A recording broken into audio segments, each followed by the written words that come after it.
Member Banks. Here. Member Eater. Here. Member Loeffler-Kemp. Here. Member Lofald. Here. Member Mikesell. Here. I'm here. Member Williams. Here. Superintendent Magus. Here. Assistant Superintendent Bonds. Present. Set. Oh, Secretary Shannon Brown. Perfect. Thank you. And again, we have a number of guests, and when we go into our presentations, Assistant Superintendent will welcome them and introduce them as well. This is the committee of the whole meeting. It is a meeting where we have actually no votes, so there is no formal action being taken tonight. This is a pretty robust and a pretty wonderful opportunity to hear from presenters in our district and from our community about the programs and the opportunities and the successes, and sometimes also the information that makes us think and move ahead and make some information and ask a lot of questions. It's the time, too, for board members to ask questions and to hopefully have a lot of conversation. We have 5 presentations, board members, under B2 presentations on our agenda. And I always turn it over to Assistant Superintendent Bonds, and then he always shares the same information that I do, maybe a little bit more in depth, but also appreciates the hard work that his team does in connecting with our presenters. And again, I think Assistant Superintendent will remind us that there are 3 general areas that we address during our committee of the whole meeting, and I think they're really important for our community and for our presenters and for our board members to always hear those 3 kind of broad areas we look into. Thank you. Thank you, and we will be sharing those areas as we do our presentation. So we're going to start with our first informational presentation. It's 3B. It's under 3B1, the Duluth Transit Authority Partnership, something that has come to fruition, something we are really excited about. This journey started at least, I could say in earnest, probably at least 2.5 years ago. We have been attempting to really develop a partnership with the Transit Authority because we recognize that many of our students really needed the support and opportunities to take advantage of classes that are offered during 0 hours. We knew there were students who had difficulty getting back and forth to their jobs. We knew students also had challenges on the weekend, also, again, getting to work and just getting around. So an individual who was just really working hard, her name is Soraya Pantek. She is the Duluth Community Schools Coordinator. She was trying her very best to meet the needs of the students that she support at the end of the school day. She reached out. We started purchasing additional bus passes and, providing other ways and other opportunities for those students to take advantage of the after-school programming. And one of the things that she said, well, can I approach the DTA with potential partnership? I said, sure, of course you can. And so she was the person who initiated, I believe, the first contacts with the DTA, and eventually brought me into the conversation, and then off we went. And so it took some time to really get the partnership underway because of, the challenges. We were during the pandemic, and obviously we were going through a lot of transitions. They were going through a lot of transitions, and we just were not able to come to the place that we are today. And I'll stop there because I'm going to have Adele present some information. I want to thank the DTA members for being here. She's going to introduce them. And so I'll just turn it over to Adele, our Public Information Officer. Hi, thank you for having me. If I can have Rod and David introduce yourselves. Hi there, thank you for having me. My name is Rod Fournier, and I'm the General Manager at the DTA. Good evening, and I'm Chris Belden. I'm the Director of Planning Grants at the DTA. Okay, so over winter break, the DTA board met and we were able to have them approve our program together in our partnership. Myself and Executive Finance Director Simone Zunich went to answer any questions, and I think it was a really good board meeting. The board seemed very excited about this partnership. So it was great to be able to answer any questions they had and just for clarification, this is a pilot program. So beginning January 16th and through June 6th, all high school students and all staff in the district can ride DTA buses for free. They must provide a current ID, so either a student ID or a staff ID. I have been working with ALC, AEO, East, Denfeld, Bridge, and T12 programs to make sure that if students don't have an ID, that they know how to get one. So luckily, we have printers at both East and Denfeld, so they're able to print IDs if a student has lost one, and they already have that in process. And then ALC and AEO are working with Life Touch, who we currently contract with for our photos. And then I am working with Kristen Facilities regarding the Bridge and T12 students. This works any time of the day, any time of the week. It's only a pilot program. It's going to help us to determine how much this is being used so that in the future, we know what the capacity is on the district side as well as on the DTA side. They have similar programs with the University of Minnesota Duluth and other universities. So when a student or a staff member shows their ID to the bus driver will press a button, and that will allow them to get their free bus. So we'll be able to track how many ISD 709 students and staff will be using this, and then the date and time, correct? All right, and the date and time at which they're using these passes.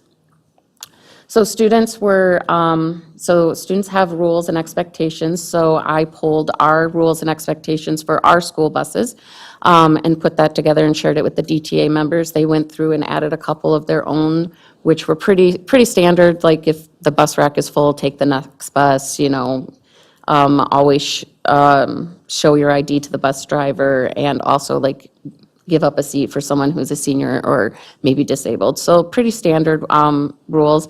This was shared with the principals, and the principals were to share it with their staff so that they were emailed to the students, as well as the expectations were laid out during a win, so that going in, students know that they have to show their ID and make sure they have their ID ready as the bus is approaching, not trying to find it last minute. Because without that ID, then they will have to pay the fare.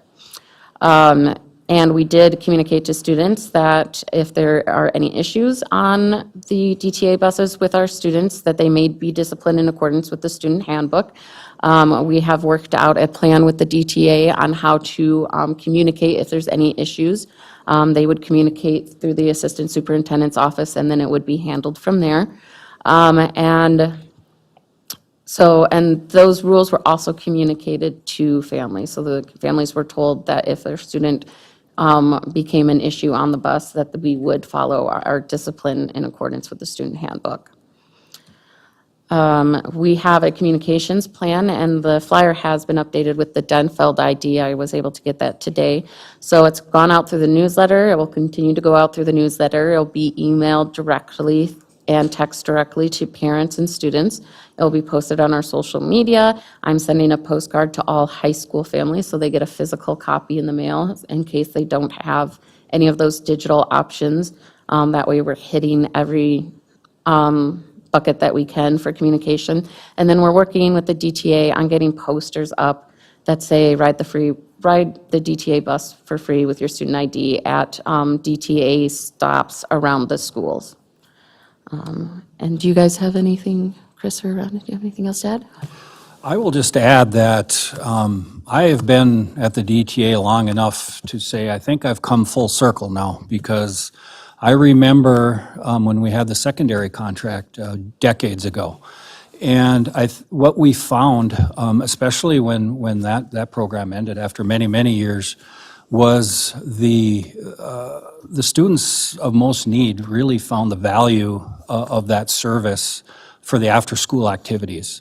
It's a little easier to get to school during the school hours, but when you have the after-school activities, you want to go to a basketball game or a football game, or you have just other things to do after school, the DTA was always there for them.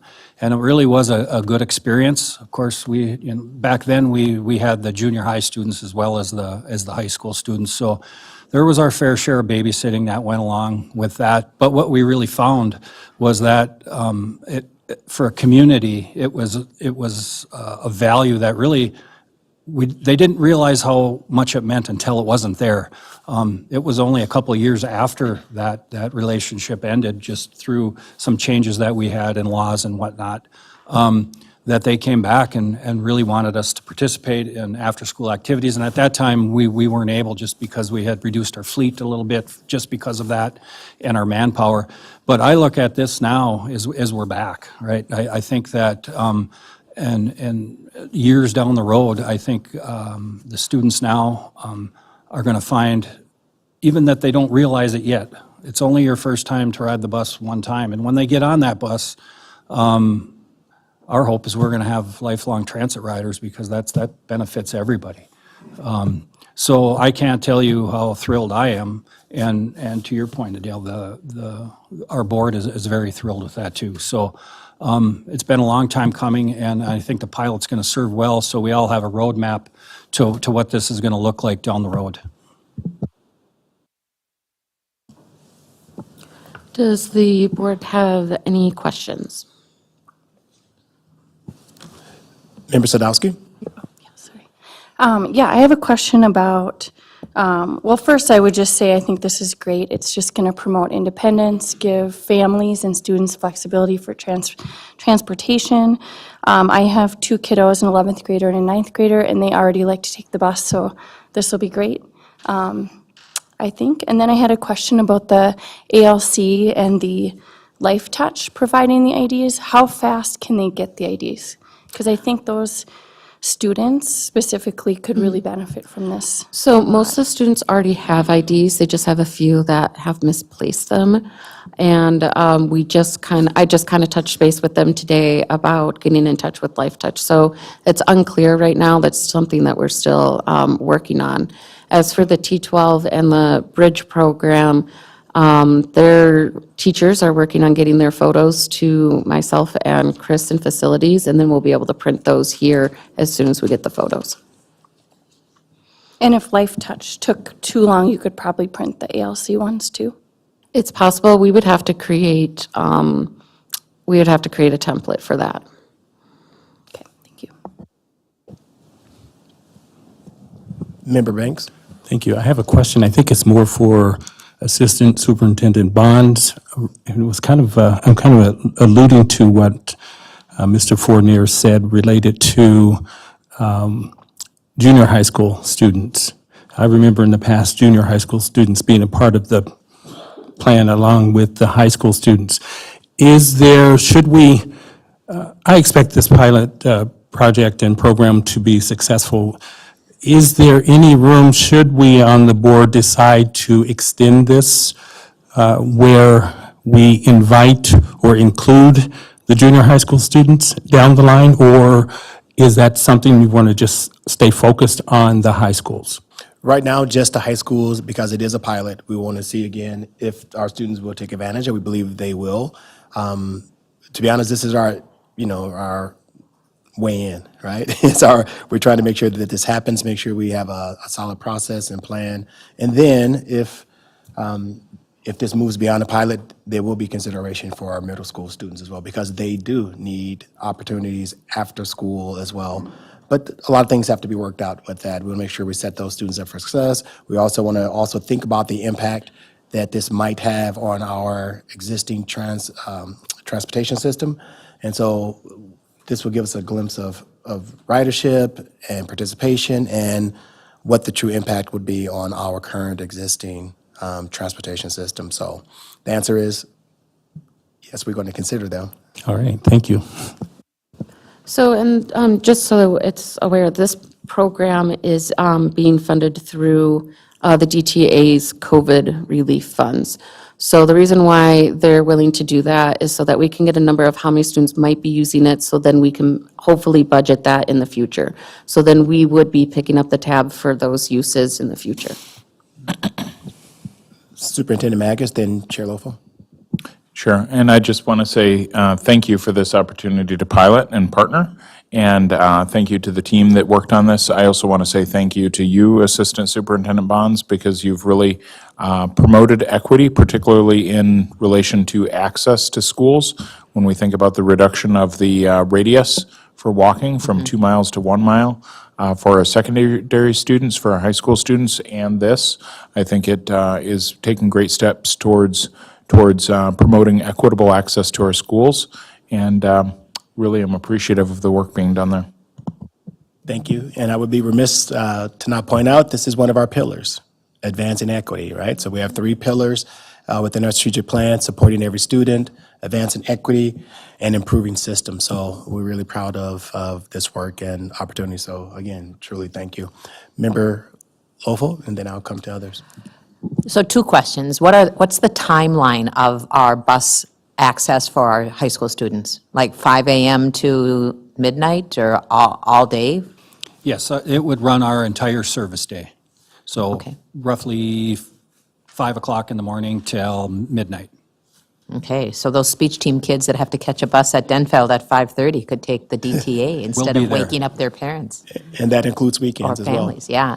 And then, do we have data right now, Chris or Rod, about how many riders do you get right now? So we could kind of see where we started with high school riders on weekends and after-school hours as opposed to what we're going to maybe hope, well, we know we're going to see increase.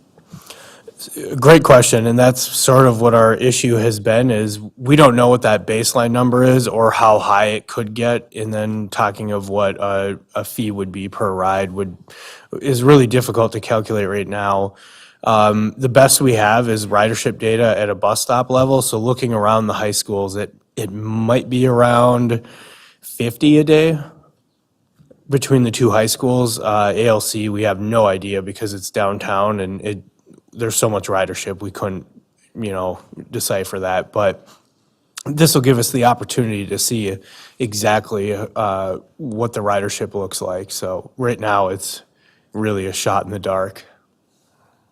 We like that. We like shooting in the dark sometimes too. And then the button that you push, is that already on your buses for some other reason? Yes, we have a couple available buttons on our keypads that we use. We have a just for free fares for generally, and then we will assign a specific button just for this, so we can track that for the pilot. And then once we move beyond a pilot, then we would have dedicated IDs that could do a little better job of tracking, and we could really get valuable data on ridership patterns.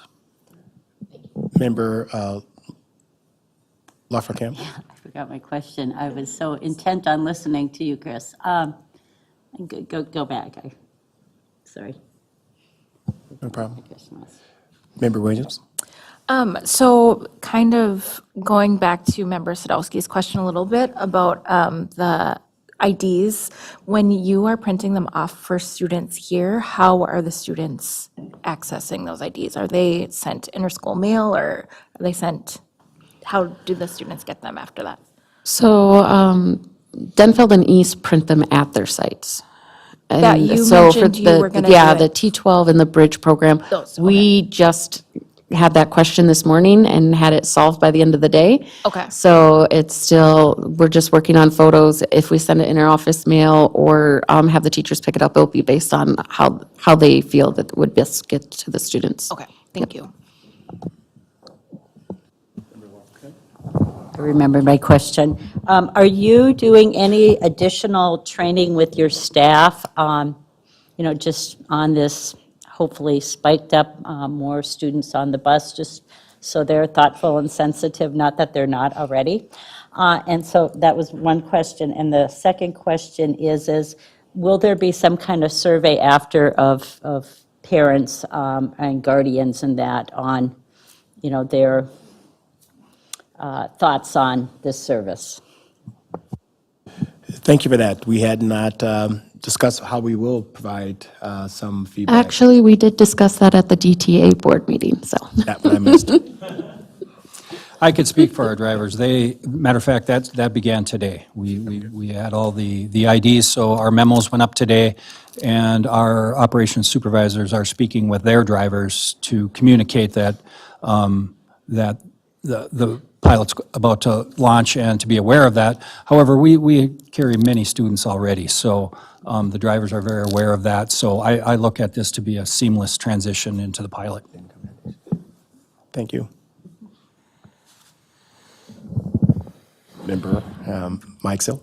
I just want to first thank you, everyone who was involved in getting this up and off the ground. It seems like it's going to be a very good partnership.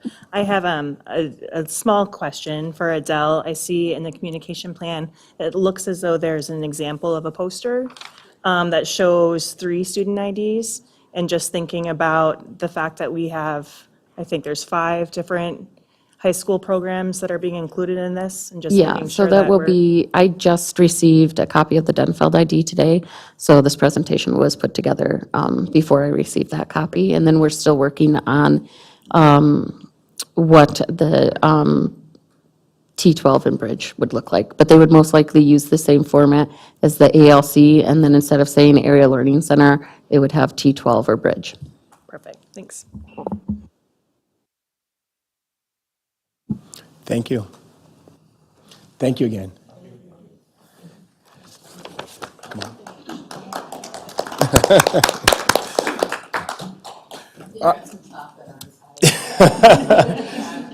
Our next presentation, as Executive Director Zunich comes up, will be provided by the Baird Group Financial, providing us a financial update, and Executive Director Zunich is going to introduce them and walk us through it. Gentlemen, if you want to join the table.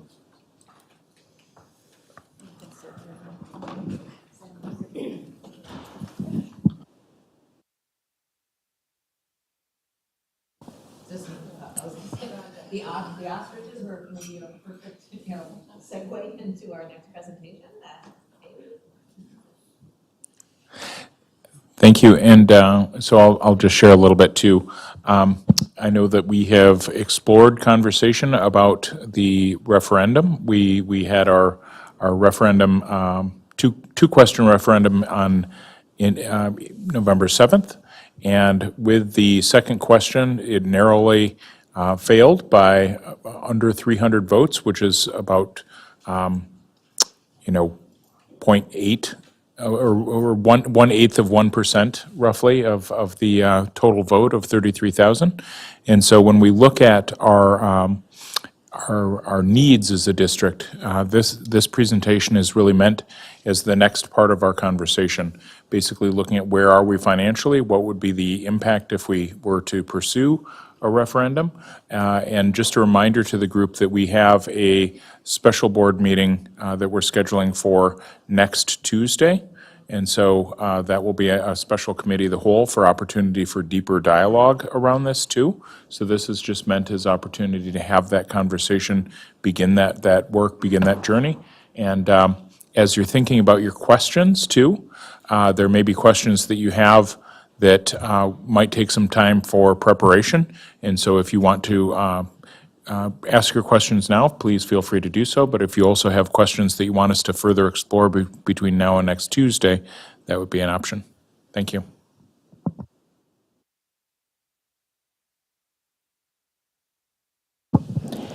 Okay, good evening. I would like to introduce our partners at Baird. I'll let all of you introduce yourself. My name is Mike Hoheisel. Matt Ranapa. Sam Hilly. Baird has been a great partner to the Duluth Public Schools and helpful with our financial planning. And it's a big district, so there's a lot of planning that is involved. We've purchased a 5-year analytics program, so I've been working with that. So the district has a long-range plan now, so we know where we will be in 5 years, potentially 10 years. With that information, we've sent it to Baird, and they can then put together a nice presentation for you. This will be brief, as Superintendent Magus said. So you can ask questions tonight, but this is mostly just for, we're going to call it food for thought tonight. You can think about, they're going to present 3 different scenarios. the effect on property taxes, and where our fund balance would be if we really did not pass this. So I will turn it over to, I think Michael's going to do the presentation. Thank you. Well, thank you, everybody. Good evening, Madam Chair, new members of the board, members that are familiar with us, administration, and public. It's my pleasure, because this is a quick hitter, any three of us can answer any of the questions you'll come up with, or we'll get back to you if we cannot. However, in the interest of time, I'm going to try to present very quickly in order to get the important pieces of what you might have as questions tonight. So as a recap on slide 2, this is just a reminder that in the lower left-hand, that's how complicated a ballot question looks. And we asked for, on the question 2, on the November ballot, $5,290,000. We put a percentage in there of what the tax rate would be against your tax base. And just a reminder, as Superintendent Magus said, that we were very, very close to passing question 2, 14,443 to 14,734, a difference of 291 votes. So this material's put together so that you have a reference point in case you want to come back to some of this too. So slide 3. Slide 3, basically we're bookending and saying, look, folks, we have the opportunity to contemplate a spring election in May. It would be Tuesday, May 14th, 2024. The last date to adopt a resolution calling for election legally is March 1st, 2024. Those folks that assist the district in communications, whether internal, as part of your public school system, or external, as far as the communication group goes, requested that if, in the event you did move forward with a return to the voters as early as May, that the decision to call for an election would be done in the month of January. The or is, just so you know, you just set your levy, certified your levy in December for fiscal year 25, which is taxes payable 24. In our wonderful many acronyms for school districts, you'll hear Simone is always working in 3-year groupings of an audit, a budget year, and then setting the taxes years. So just especially for those new on the board or communication purposes, we can't impact a budget now with a question until 2026. So that's kind of the bookend of what we were trying to get across on this slide. So you may say, well, how did we develop possibly a 3-pronged approach to this presentation? Well, the district asked for $52.9 million over the course of 10 years, of which there were exact technology expenditures identified to the tune of $46 million, or $46,177,960.70, very detailed out in a 10-year plan. The remainder not identified was to give some flexibility programming, and if new technologies would become available, obviously the plan would morph and change. So with that, in discussing with district leadership about the pros and cons of coming back for another election, of getting the information out to the public, of communicating, moving forward, we kind of broke it into 3 different categories, saying, okay, if we stay at the same request, we get the $5,290,000 on the lower left-hand side of that graphic. If we dropped it to $5 million, what would that look like? And then if we dropped it all the way to 4.6 and said, okay, we're not going to have any flexibility in what we put in our 10-year plan, original 10-year plan that was put together last fall. So those are the 3 prongs, and hopefully we'll show what happens visually in a slide or 2.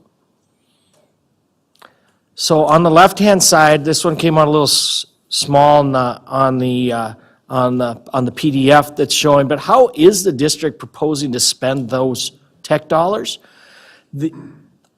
I played with this a couple times, and I wish I'd have played with it one more, folks, because the gray, the mustard, and the light blue, if you take those 3 slices of the pie, that's about 2/3 of your expenditures can be said going directly to students. Now, as the district knows, technology personnel and strengthening the cybersecurity do have students involved in a very large degree. But if people want to know what's that direct, what's going in front, but it's just not that light blue of putting in somebody's getting a device that they need to use in the classroom, bringing it home every night. And that's what that visual is trying to portray. What we want to get you as administrators and board members thinking about is, what could we do better on this graphic to make it more understandable? What is technology to us, and how does that impact our kids? And why are we asking for that? So that's just a quick graphic on how you're spending, how you're proposed with the plan that was developed last fall, how to keep those same $52 million being spent. This is just now taking those three-pronged approach and saying, okay, if you look at the note on the bottom of the screen, we move forward with the $289,000 home as an average priced home in the referendum. If you look at the referendum market value growth of the school district, you'd be at $314,878,000, so we rounded that up to $315,000 for you folks. Thus, the next round, we would probably be saying, okay, our average home value is now north of $300,000 at $315,000. The $5.29 million same request is within pennies, $130.45 or $10.87. If you remember, that was $10.85 a month, but because we rounded $315,000, it's close. If we move to the $5 million request, we reduce the impact on an annual basis of $7.16 or 60 cents a month. If we move to the $4.6 million request, we move at another $9.42 or 79 more cents. So hopefully by seeing $130 impact, $123 or $113, you have it gives you a little bit baseline of, okay, how, if we do make changes to this plan, how big an impact are we making on the local taxpayer? And you're seeing that to some people, of course, $7 and $9 makes a difference for a year. For other people, $7 and $9 is not going to Mickey D's or a coffee shop one day. So, but everybody has different situations. So with that, hopefully then this next visual will give us a picture of, okay, this is as busy as we'll make a chart for you. However, if you are to look at the trend line that ends in 2029 at a negative 4 million, that trend line would say that if you do not supplement your current budget with a technology request, you will have spent your entire reserves plus an extra $4 million without any changes to current spending. Okay? If you look at the black line going left to right, the dotted line or the slash line, so to speak, that is an indicator of your 8% minimum fund balance goal. If you, right now, folks, you're up at just under 25 million of total funds set aside. Several years ago, you were close to zero. You've done a phenomenal job. However, it's something that you have to keep doing a phenomenal job, and we have many things coming down the pike that will put pressure on your budget. With that being said, that top purple line in 5 years, if you have the enrollment that is in Simone's long-range model coupled with a revenue of the 5.2 million request, that purple line reflects that you would be above the 8% goal in 5 years without any change in spending habits. So if you got 50 new students, there's no change in expenditures. If you lose 150 students, there's no change in expenditures in this model. It's just saying that we're assuming that our expenditures are going in certain categories, up percentages on the 5-year plan, and taking account a reduction in revenues because of basically the basic formula allowance, receiving less dollars. So you could see in the mustard or yellow, the second line, that would be just below that 8%, and of course, the 4.6 turns into the, on the blue line is a couple million less than the stated goal. The entire, just this is to say, and that original black line was where the budget was in May of '21, when many of you were working on putting this plan together. So that we thought we were starting with a little higher fund balance, but we were watching it erode very quickly without the influx of the $2.6 million from question 1 passing for operations, coupled with not having a technology revenue question plan or revenue raise. So the visual looks like doom and gloom, and yet many things can be done, but it really kind of could show you how valuable this technology dollars to give you an edge for your operational budget, how important this could be to district planning, because keeping your revenues available to make decisions on how you all can educate your students and participate in community activities is very important to maintaining what you've built up the last number of years. And I will open it up. I believe the next slide should be questions.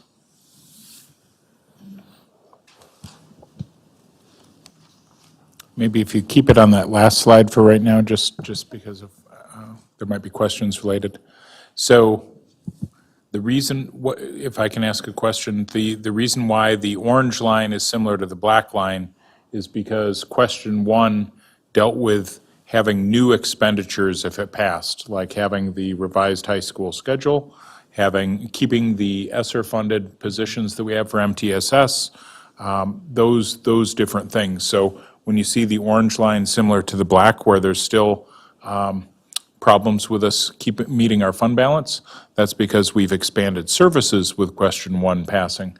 Question 2 is really, or has been, and would be again if we're looking at it, really has to do more with making sure that we have the funding to continue the technology needs of the district. Is that correct? That is perfect. Perfect. I would add one more component, that plan in the orange, the bottom line, also has, in addition to what Superintendent Meggs said, of the high school, it had the middle school, it had the elementary, and it had the $3,850,000 in technology, or $3.8 million in technology also in there. So there's, in the event you want to curtail spending on the technology component, there's $3.8 million of expenditures in there each and every year.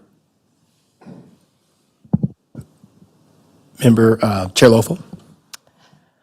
Well, you always hate to ask questions about finance when you know that it's probably my weakest area on school board leadership, so I'll give it a shot. Could there be another graph where you could put together, if we decide to go through with a referendum and it passes, could you have projected what that would look like? Or is this?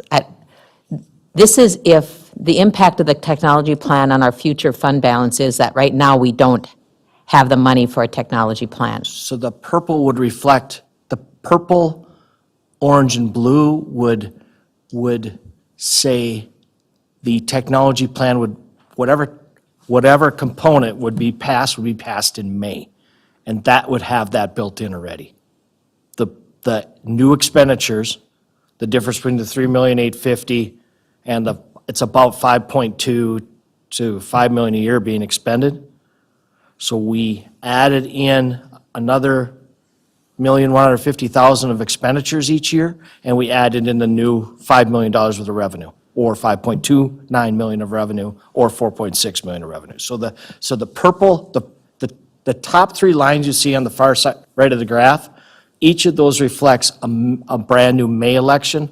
Yes, we could have taken the black line from May and put in another one that said, had we passed the technology, that's where it is. But Simone rebuilt the model November 21st. So every color but the black line reflects that new model and their assumptions. So maybe it's best to say that the line that looks most unfavorable has no new technology revenue in it. The top three, the purple, yellow, and light blue, have technology revenue in it from a passage of a May referendum. Member Banks? Thank you. Excuse me. So I'm looking for clarification. I thought I heard you say something that if we, as a body, decided that we were going to do this year, that we would have to announce our intentions in January? Did I hear you say that, or did I misunderstand that? So statute requires us to give so many days' notice to the state auditor and Minnesota Department of Education. And with that, the notice has to be done by March 1st by resolution. What the communications folks and actually most administration agreed, and I think the members of the board that were in that committee discussion, all said that if we were to turn it around, we'd prefer to look at that resolution, and I believe that was January 24th, sir. So the resolution calling for election, in the event you gave us direction to prepare that, would be at January 24th. So yes, the election would be called at January 24th, rather than waiting till the end of February at your next regular scheduled meeting, or to call a special meeting. Member Loeffler Kemp? Two comments. One is,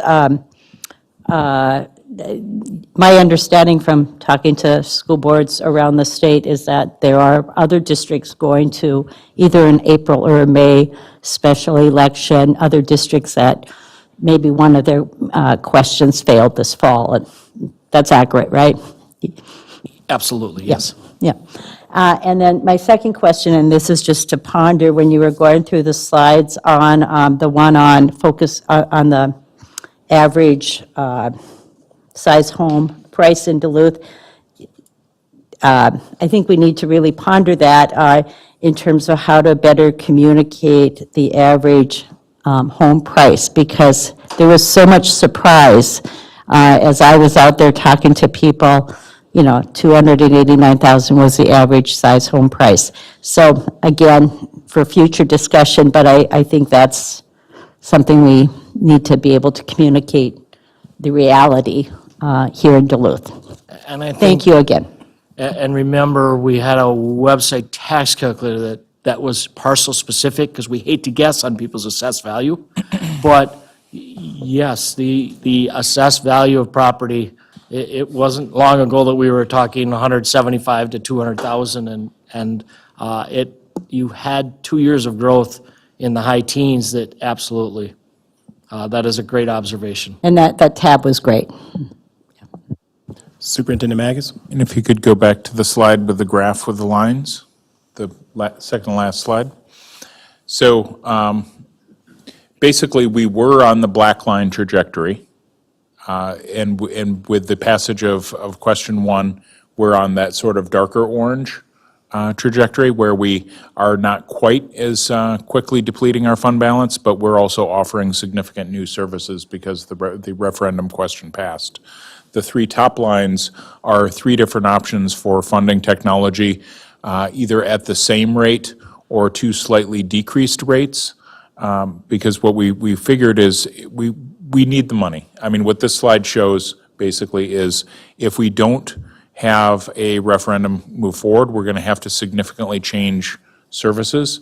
And by significantly change services, that also means quite likely significant reductions in programming and reductions in staffing. So that is really what we're trying to avoid by trying to look at those three upper limits. We did also feel that if we at least slightly reduce the amount that we're asking for, that we would have a greater chance of passage, and that was some of the input given by the strategy team that we talked to. So really, I feel that it would be in the best interest of the district to pursue something similar to question number 2 again. And the reason why we're looking for it at a January vote is because that gives us a longer runway to the election. It gives us an extra month, actually more than a month, because our regular school board meeting isn't until February 29th. Leap day, or so we want to make sure that we have an opportunity to really consider that so that we can get rolling with this. I would say there are several factors that would positively, from my perspective, positively impact our chances besides maybe reducing the price.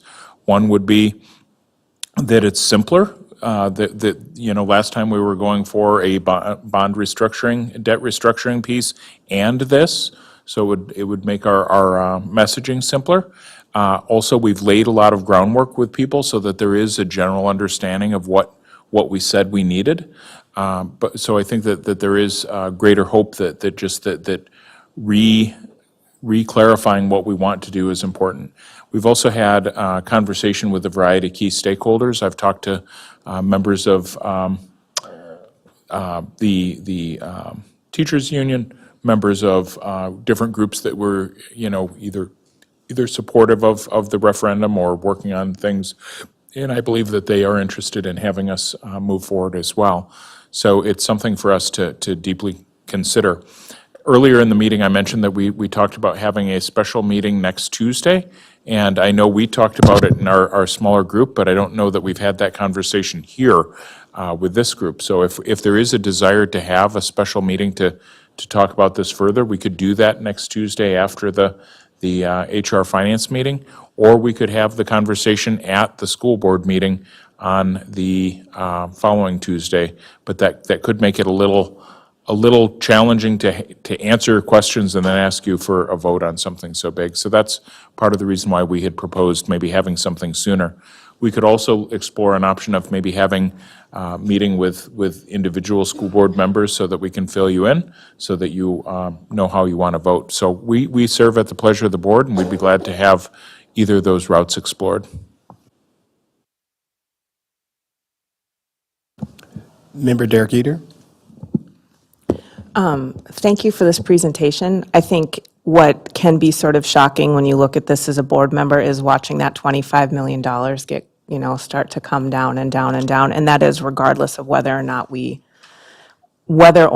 pass this referendum or not. We have an understanding that some of that is going to be eaten into the fund balance because we have facilities and some district needs. So I don't want everybody to look at that and kind of, oh no, our fund balance is going away. Those lines are going to be wiggly, and we have plans for what we're going to do with our fund balance. I would also just bring into this conversation our Moody's rating that was just, and part of it was because we have a community that did invest in the first referendum.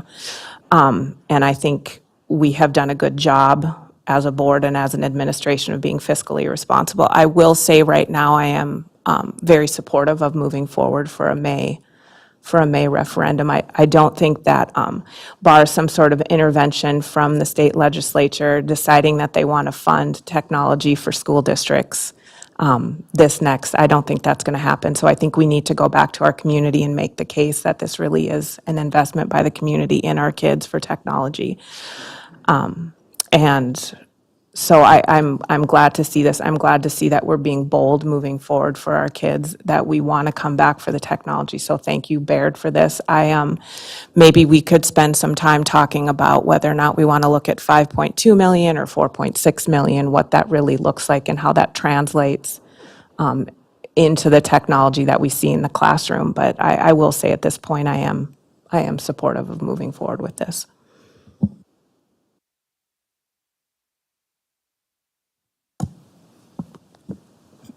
Member Williams?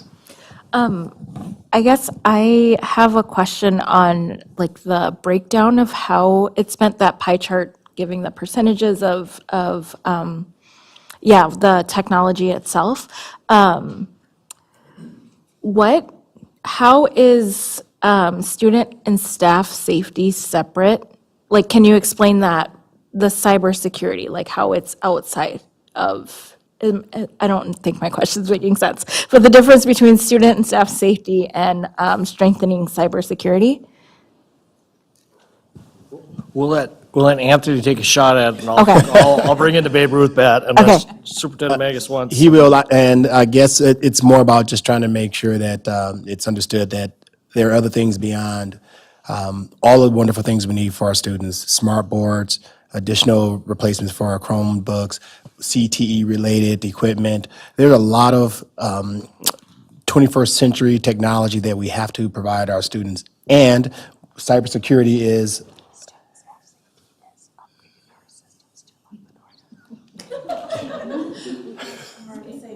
Camera systems. camera systems,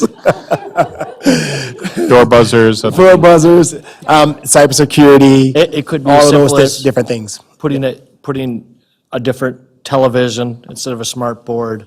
Like you said, key card systems, different entry you go. points, All those the things. list, printing out bus passes, right? The computer technology, but what we're trying to categorize is trying to come up with where's your dollars being spent. Right. It's a great question, and we want you to think about that because you're the ones that are that are communicating with the public that, well, how are we spending this? Yeah, Because I think Simone said something really interesting the other day. Not that she doesn't say a lot of things interesting, but she brought up the Mayo Clinic. And the Mayo Clinic is looking at a $5 billion investment in Rochester into their facilities. However, they had a large contingency of their employees on a failed Rochester referendum talk about, well, we don't want a technology levy. We don't need our kids having another device to look at.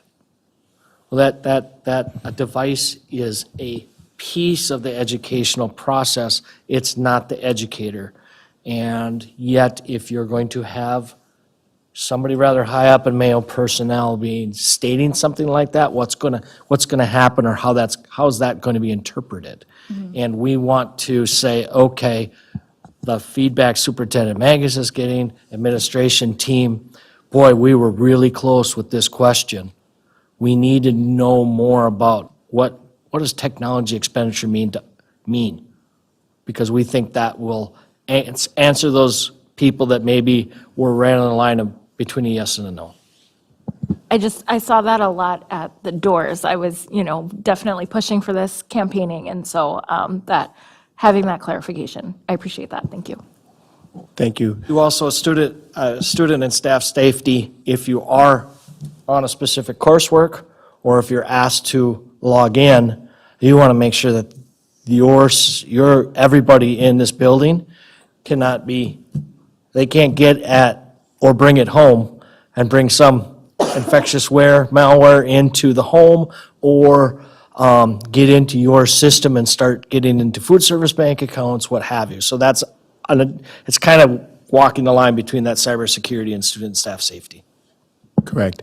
Superintendent Magus, and then Member Loeffler-Kemp. Sure. Member Dirk Eater mentioned our Moody's rating. I shared some information with the board. I believe it was just today that we shared it. But we're continuing with the same very high Moody's rating that we had previously. And considering that we have forecasted a decrease in enrollment, to have Moody's rate us the same, basically, it's kind of like, it would be like with a credit rating saying my salary is decreased, but still having your credit score stay the same because people are saying we trust you. So the Moody's rating is staying the same, which is very positive news. And I think that even though Simone budgets very thoughtfully and also with a degree of conservative nature, which we want. So there's a chance that we won't have that decrease in 100 students. So those are some things that we really need to look at. We see a brand-new huge apartment building behind us down the hill that's being built, as well as new apartments here and other development. My thoughts are that the enrollment is likely to stay stable or maybe even move towards the positive, but we still have to prepare for those rainy days. But the financial institution that's been around for over 100 years that rates us has said that we're doing well and that we're very trustworthy. Another factor that we're going to factor in with our spending, or that we hope to with board approval, is looking at the replacement cycle for our career technical education, because that is considered technology too.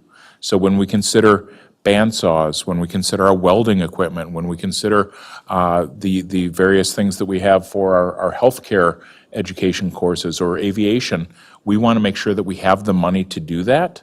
And so that will be part of what we're asking for as well. And I think that given people's some degree of frustration with people being on devices, I think putting it into more hands-on terms will play well with the voters as well.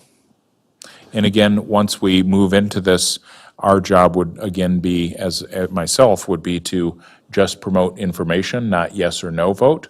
But of course, there is an interest in us having this pass if we go forward with it. Member Larfleet Kemp, and then Chair Lofel. Yeah, congratulations again, all of us, on the Moody's rating. That's excellent. I think this slide here, again, when I look at it and I think of the kinds of questions I was getting as I was out educating people this fall, that, we talk about the $289,000 home, and we kind of have a dollar amount to that. But it was really hard. Like, I had people say, well, how much does cybersecurity cost? And I'm like, I don't know how much cybersecurity costs. I can tell you what it is. So I think, like, with each of these and the things that would fall under, kind of having a better handle on some numbers on that, because I got some of those questions. And I think we really were people like the idea of us talking about cybersecurity. I think especially coming off of COVID and so many people working remotely, they better understood cybersecurity now than they did the last time we went to referendum on this. So I think, again, as we think about this more, getting more of those kinds of numbers, because we're throwing out, again, $289,000, but then we weren't kind of throwing out specifics on that. I, am in agreement with Member Eder that, I would support going forward in May for lots of different reasons, some that were laid out and some that haven't been laid out yet. Can I ask you a question?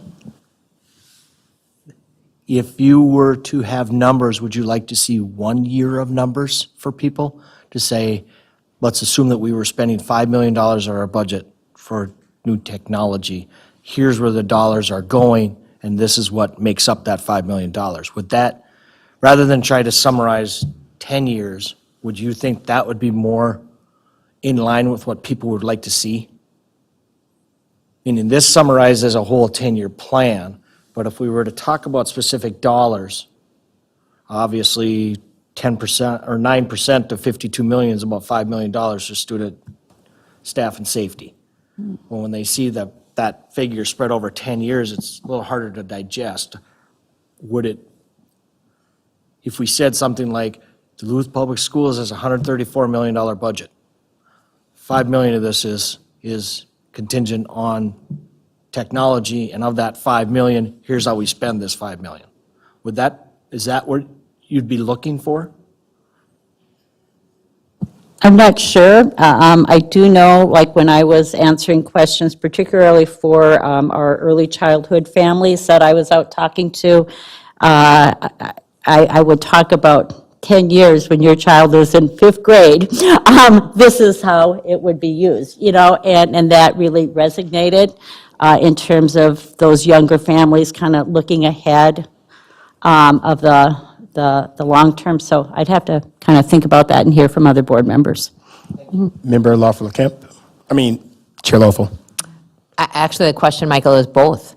I think that if board members are well-versed on what it looks like in a year, but then also can share with our constituents in a very educational way that we know what we're talking about. I'll learn, what 1 year is and what 5 or 10 years down the road.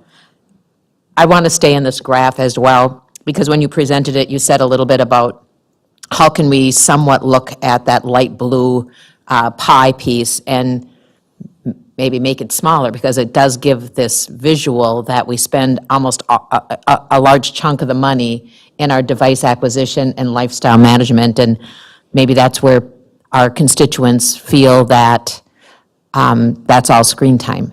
Well, But let me keep going. looking at your technology budget that really started the last 3 years on the onset of Yep, but that's okay. COVID, the device acquisition and lifecycle management, you didn't have any of those dollars Right. previous. Right. So, I apologize for interrupting. That's okay. So sorry for keep going then. But, like I said, it really resonated with me that 2/3 of it gets to the student as well of these dollars right away. But I can see we have to have different answers prepared for the questions you all are getting. So could you take the 23% in the classroom and learning support system and do a little bit more, because some of that classroom and learning support is wrapped into the 34% of updates on our technology, especially if you're looking at career and tech ed replacement. I mean, I don't know. I mean, if we're looking for visuals that help tell our story, then maybe we could do a little bit more there, because there's also things like our modern classroom, projects, and, and again, the other piece for board members, not only should we understand it's 1 year and then a 10-year kind of thing, is asking our staff to do, bring the projects, bring the modern classroom, bring the examples of how we're using the technology money in classrooms with, projects and lessons and learning. And maybe we have another graph for that, but those are my You're questions. spot on. We need to do a better job. I think that's what's being communicated now, of really just clarifying what do we mean when we say technology. And we're talking about 21st century technology and readiness for our kids. And everything is not the Chromebooks and the devices, but those devices do have a life cycle, right? So Chromebooks last go out a cycle 4 to 5 years. They have to be replaced. We also have other equipment that may have a longer life cycle, whether it's the projection monitors or a smart board, but everything has a different life cycle, and those things are essential tools for the classroom. And so we have to do a much, much better job of communicating those things. And like Superintendent Maggis shared, CTE related. If we want our students to be prepared for careers, we have to make sure we have adequate, updated, modern equipment in our schools for students to access. And those things have different life cycles, but they need to be replaced. There is no replacement cycle. So I think we're all in agreement that we just really need to do a better job of communicating how we're going to leverage these dollars and what they're being spent on. And Michael's right, it is for our students. The bulk of the resources will be spent on our students and for our students. And yes, there's always going to be a piece where we have to have personnel that can help ensure that these devices and all of these other technologies are leveraged properly. And teachers have the know-how and staff have the know-how, and we have the infrastructure to keep our data, protected and safe. We need those resources, and so the need has not gone away. And I know the board knows that, but the need has not gone away. And if we want to be a destination district and to keep those kids enrolled in our district, we need to make sure we have adequate and more than adequate, I would say, resources. And this is just one of those things. Superintendent Magus, and I'm sorry, Member Dergita, then Superintendent Magus.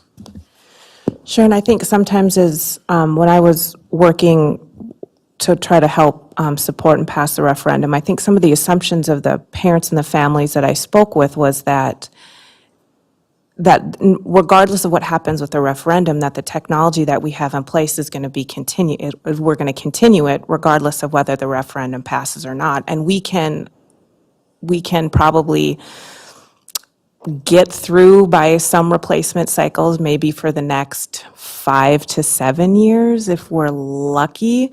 But then the technology, we have no funding mechanism. The technology goes, and the only way that we can support and replace our technology cycle then is to look at reversing all the hard work we've done with the middle school model and all the hard work we've done at the elementary schools for specialists, and then thinking about what we want to do in the high school that is not unattainable. It's like having to make these really stark decisions of having having these devices, having our kids be able to learn in this 21st century environment so that if they go to college or if they do something, they have that skill set. It's either or. It's not, we don't have the money and we have no funding mechanism for it unless we get the buy-in from our community. So I think that's making some of those really stark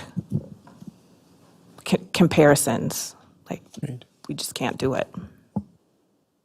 Superintendent Magus, and I thought I saw a hand move by Member Sadowski. Superintendent Magus.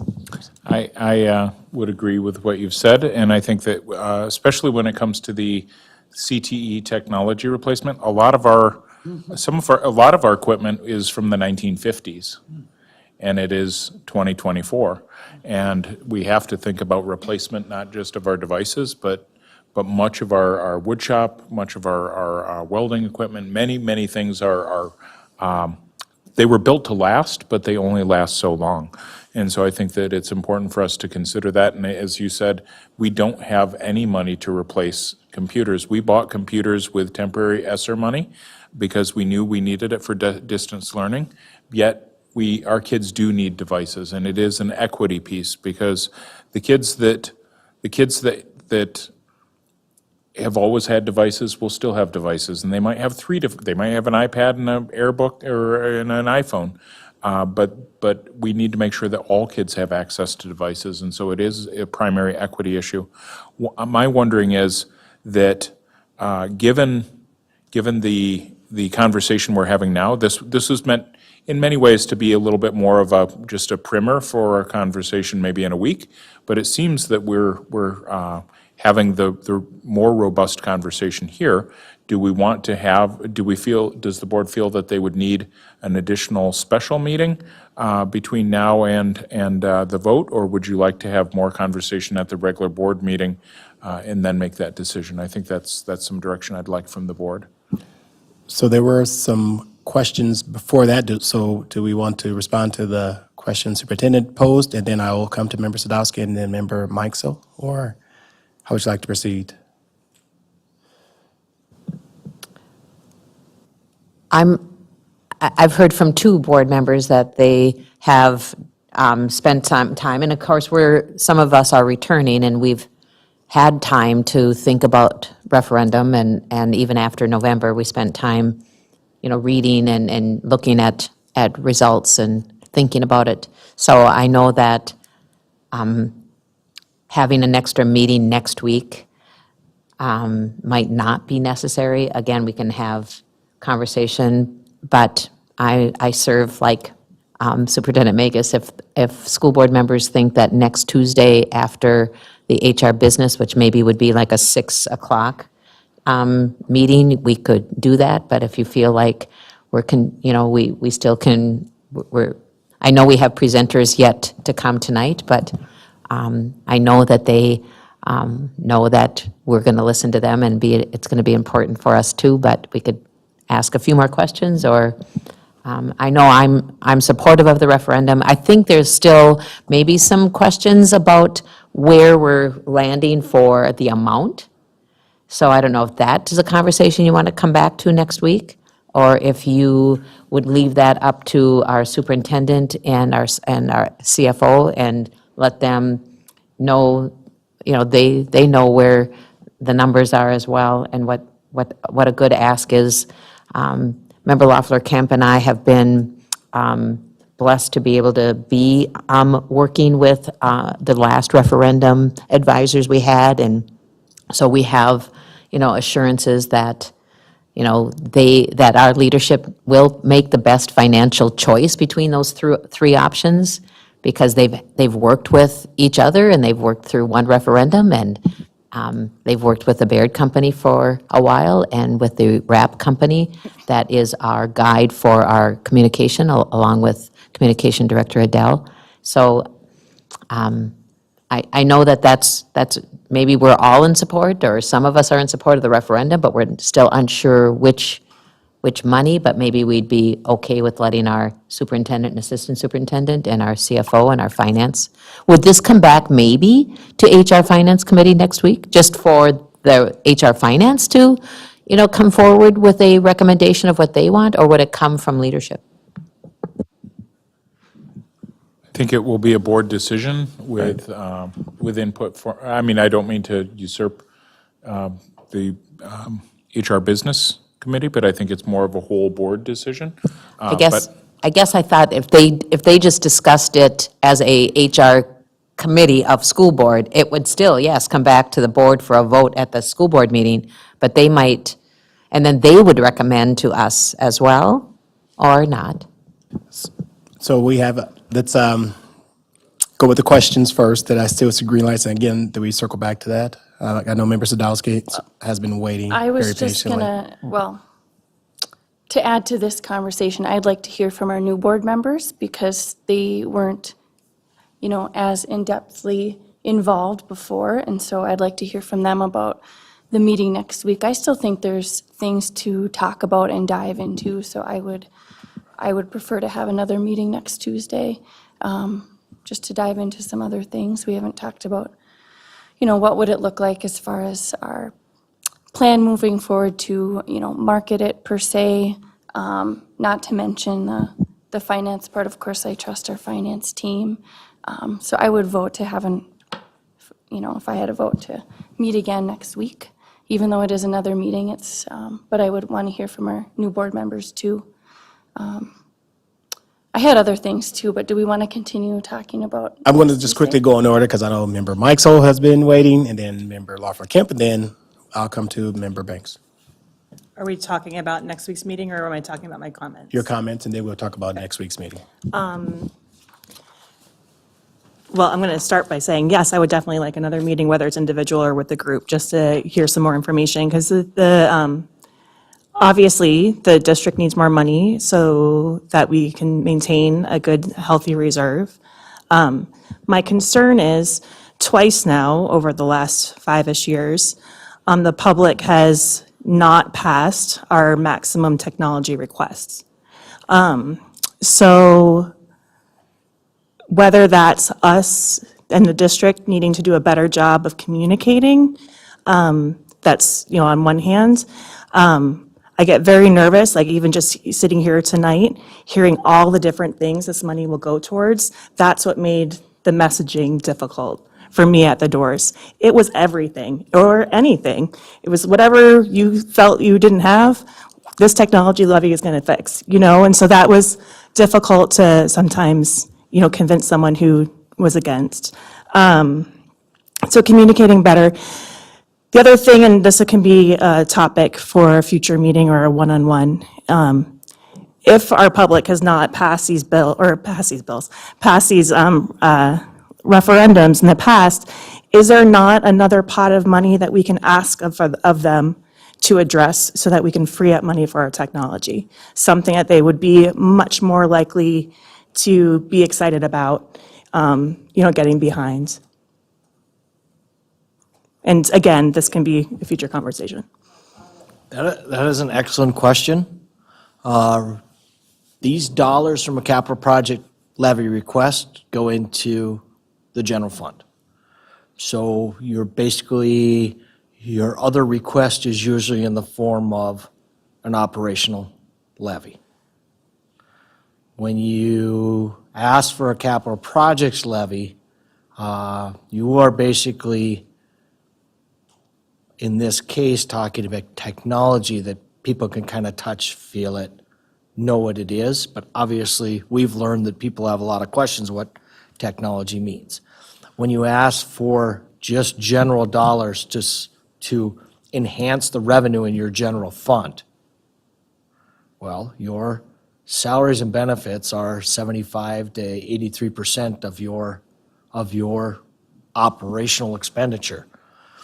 So people right away turn an operational request or an operating levy into, oh, you're collecting those dollars to pay those people that work at your district more money. So the focus goes elsewhere to salary and benefits versus a specific ask. It can be done. It's a little bit different tax impact, where it's a little bit more burden on your homeowners versus across the rest of your tax base. So there's pros and cons of going. There just isn't a lot of flexibility to find money elsewhere.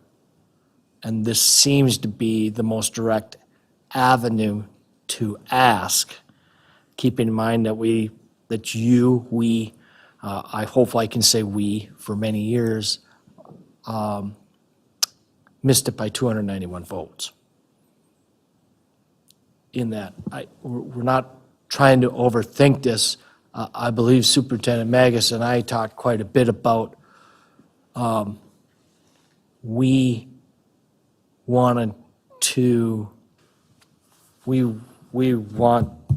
make sure that we're picking up on all the hard work that you've done and yet not burning individuals out with this May idea. So hopefully we can get past what does technology mean or what that component is before we come back and say, all right, I guess we might have to ask for $1 per pupil for the same amount, and we're going to try to make our budget whole by raising revenue. It's an option, but like I said, it's a less specific way to go about it. So I'm going to go in the order. I have Member Loeffler Kemp and then Member Banks. I will let Member Banks go first because I've spoken a couple times already, and then you can come back to me. Thank you. Thank you very much. I appreciate that. This is going to be very brief, so I wholeheartedly support the referendum. However, I'm concerned about the numbers, and I think we do need another meeting next week to kind of sort that out. But I also think it's important that we hear from our teachers. If we can get somebody in the room to hear from them, and also to our number one consumer, that being our students. I always like to hear from them because that's why we're here. And so if that can be done, if we can accomplish that next week, I would appreciate it. But moving forward, I would support the referendum for May. Thank you, Member Banks, and we can do that. Okay, couple things. One is, well, I am really hopeful if we were to move forward in May, because it really was, from working on the last two technology referendums, it was much closer. It was 10 votes per precinct, less than 10 votes per precinct that we lost this time, and that's not much. So I'm very hopeful, and I think for all the reasons that, again, were mentioned, including that we've laid a lot of groundwork, as Superintendent Magus said, this fall in educating the public and them understanding. So I'm just really hopeful that with more ways of talking about this, that we could pass it. So I say that. I'm struggling with a meeting next week, just really personally trying to figure out how to do another meeting next week with less than a week notice. And And so I was going to suggest if we met in groups of threes, that might help get our questions answered a little bit more specific to what our questions are.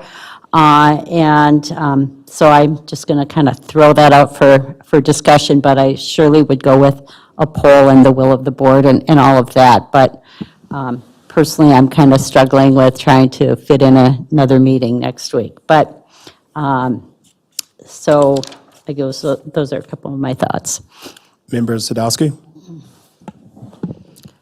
I was just going to say, I appreciated Member Mike Sells' concerns and questions. I think your presentation today, specifically this pie chart, really kind of starts to get at some of those detailed questions that we were asked. I would really hope that we focus on technology and not, because there were other things that were added on. I felt that too when I was out advocating for it. I think this is a really good start, though, and I think there were really good questions tonight where we could add clarification. Yep, I support going forward with it as well. I appreciated Superintendent Magus's points about career in tech ed. I don't remember that coming up, and of course, that's a technology cost that we should be talking about. It's really, really important. It's something that we're trying to expand in our district. And then the equity piece is huge. There's, like you said, the kids who have their iPhone and their iPad, they're always going to have those, but it's the kiddos that, and our students that need these devices to create an equal playing field. Executive Director Zunich? Thank you all for the great conversation. We will do whatever everyone decides, if we want small groups or a meeting next week. Regarding this pie chart, we will be working with the technology manager to come back with more detail. That's in the works. So we just needed to know, what direction the board wanted to take, if we wanted to go towards a referendum ask.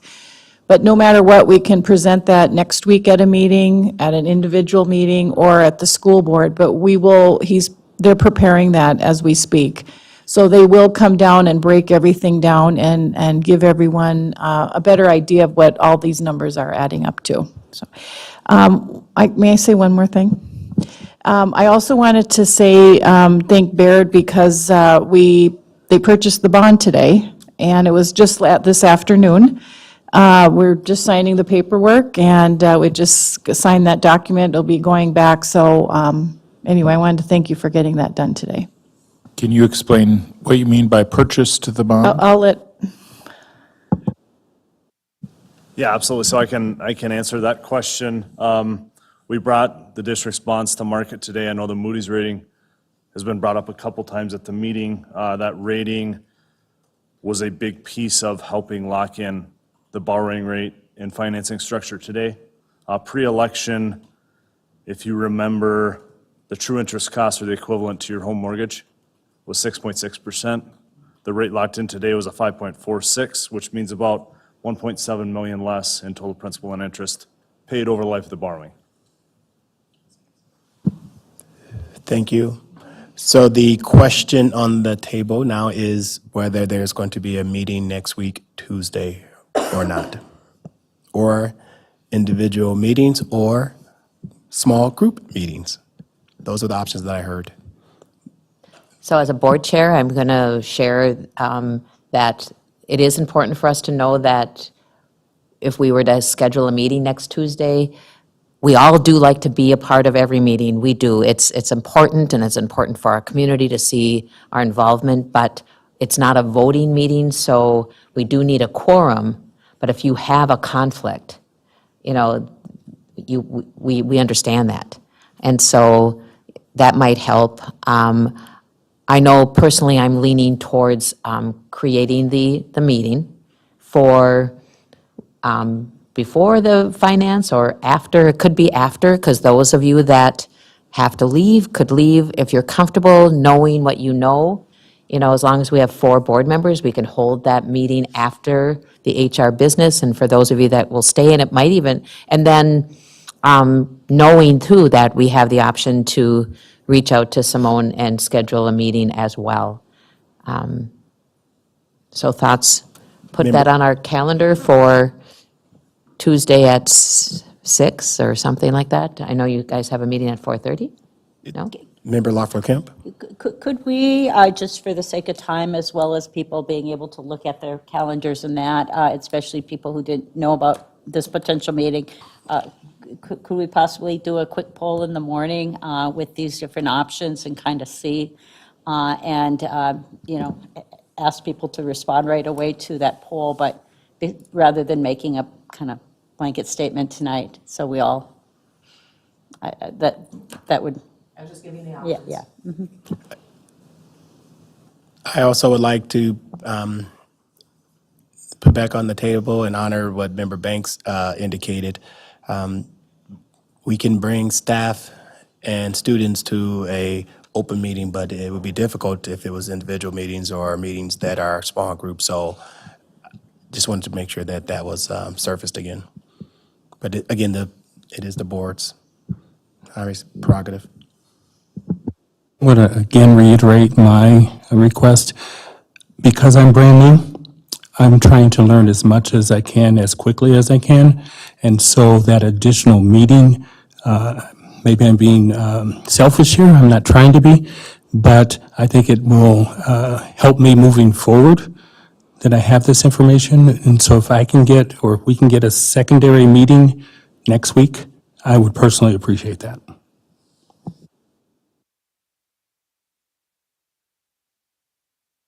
And would that poll come from Executive Secretary Shannon or Paquette, or, We will go through Okay. Paquette.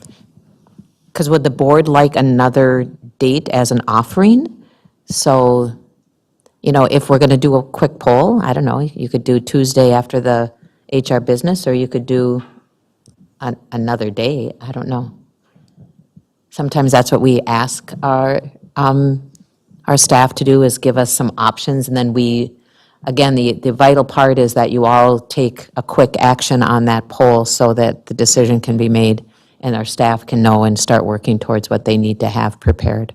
It But I does, appreciate it. it does become a little challenging because next week is a short week with Monday being a holiday. And then many of us are engaged in a parent meeting at the PTA meeting at the Congdon related to the entrances on Thursday, so that would leave Wednesday. Currently, I'm committed with the Ordine Foundation that night, but I could cancel those plans, or we could do it on a Friday. Another option would be the Monday, yeah, or Saturday. Right. Next Tuesday is open. What we could do is meet individually with board members who are, if we do end up with, I think we go with the poll and see what's most popular. And then if we choose to do a special meeting, then we could have individual meetings and make sure that the comments of the individuals who are not able to attend the regular meeting or the regular special meeting, I should say, are voiced during that meeting so that their voices are in the room and shared related to it. That would be something to consider as well.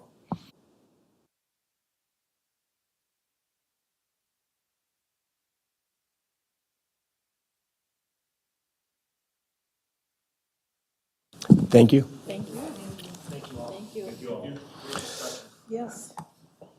Next on the agenda, we have a presentation that was going to be given by Nate Smith, who is our coordinator for the Department of Educational Equity. Unfortunately, we're going to table that presentation. Unfortunately, Mrs. Smith is home ill, so we're going to table that. Next up, we have another presentation by our Special Education Department. Director Crane is coming to the table, and Assistant Director Thurston is also with him. The presentation is being pulled up, and I will turn it quickly over to Mr. Crane to give us an intro. Welcome, familiar board faces, and those that have not yet or had spent time with, but please know that Laura and I have an open door policy, and our office is just upstairs. If you ever want to stop by and ask questions, please do. We encourage that. So just a little setup. I've had many meetings with Anthony where he would like to say let's be time effective with this next presentation. Whenever you talk about special education, we can take hours because there's so many details and so many questions that get arose in the presentation. Laura and I have done this presentation about 5 times around the district. We've presented to Cabinet Plus, Principal Plus, Teaching, Learning, and Equity team. We've brought this to QSC and QLT special education meetings. So we've had the luxury of running through this presentation several times over the last month. And it's been about 3 weeks since we've done it, Laura, right? But our goal is to team teach this presentation. We have no assigned slides to each other, so you may watch us fumble between whose turn is it to talk. But we have fun with this information.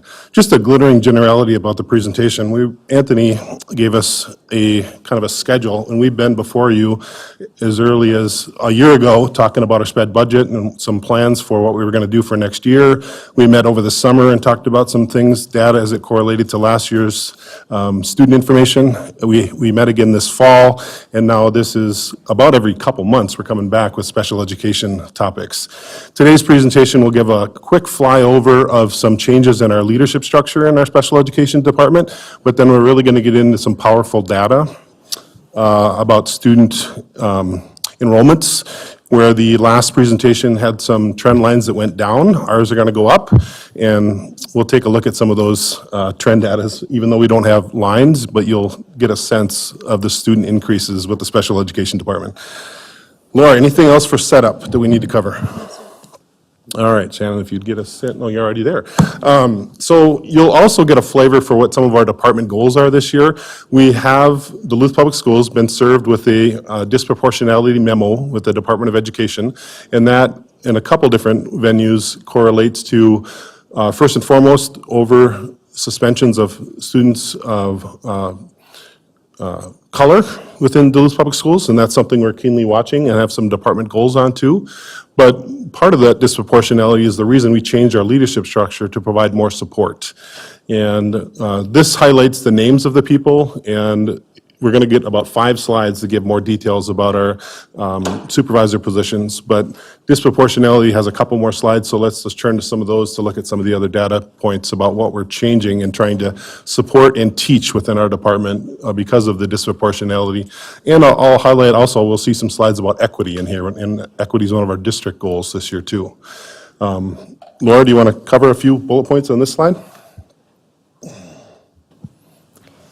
Just that within the roles of our, roles and responsibilities of our supervisors, they are actively in our classrooms, they are actively in our schools. They are training teachers, they are working, supporting students, they are supporting staff, they're supporting parents. And so that's really what this slide says, just like Jason said, a flyover of the roles and how our supervisors, the addition of the supervisors, are benefiting the school district and adding an additional layer of support for our team members that we haven't had previously. We had a December 4th certified training opportunity for a couple hours to do some due process training, and that was very powerful. We haven't had our special services department hear from our district team in a while, other than monthly trainings that we offer. But our monthly trainings are not required. Whenever you have a district December 4th day, those are required training days, and it's nice to have everybody be there. I'll highlight that when we have our monthly trainings, sometimes our attendance is less than half of our employees come to get training. So just being transparent about that. We also have this year, with the support of HR and other people making decisions about accentuating our training opportunities for our non-certified employees, several more training opportunities, and our supervisors are hosting many of those trainings to train our non-certified employees. I ventured to guess, and I calculated on my own, correct me if I'm wrong, Teresa, potentially 30 more hours for our non-certified employees to receive training this year from last year. Sound right? Okay. Next slide. Any question? Member Laughlin Camp? Just quick, is that paid training? Say that again? Is it paid training? Yes. When you add that? Paid hours. Okay. Most recently, over the Christmas holiday breaks, they had a target of about 4 days, was it? 4 days where they could log into Skyward, 10 trainings, and then they take a certificate test, so to speak, and then I can run those reports to say who took up an opportunity, and I submit that to HR, that these people participated on trainings on these days and they get paid.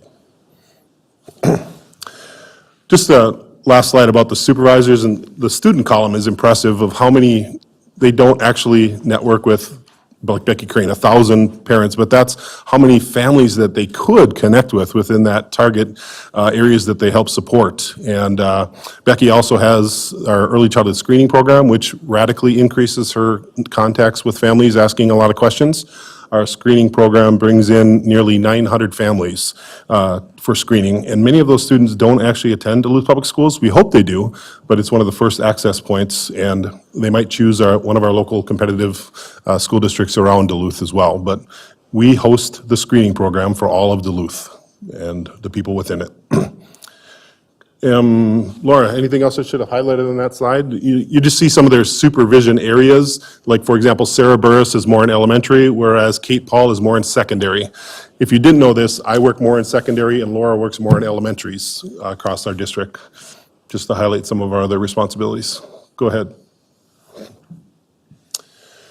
Another one of our department goals had to do with homebound instruction. Laura, do you want to cover this one? Last year, one of our data points indicated that we were overrepresented on students that were being served at home rather than being brought into the schools. And so that became a district focus. It has an impact on funding, and if a kid's not in school all day, then that does impact funding as well as it's an equity issue, right? Kids need to be in school. And so we made that a huge initiative this year. And as a result of our impact in December last year, we had 21 students on homebound, and a year later, we're now at 12 students.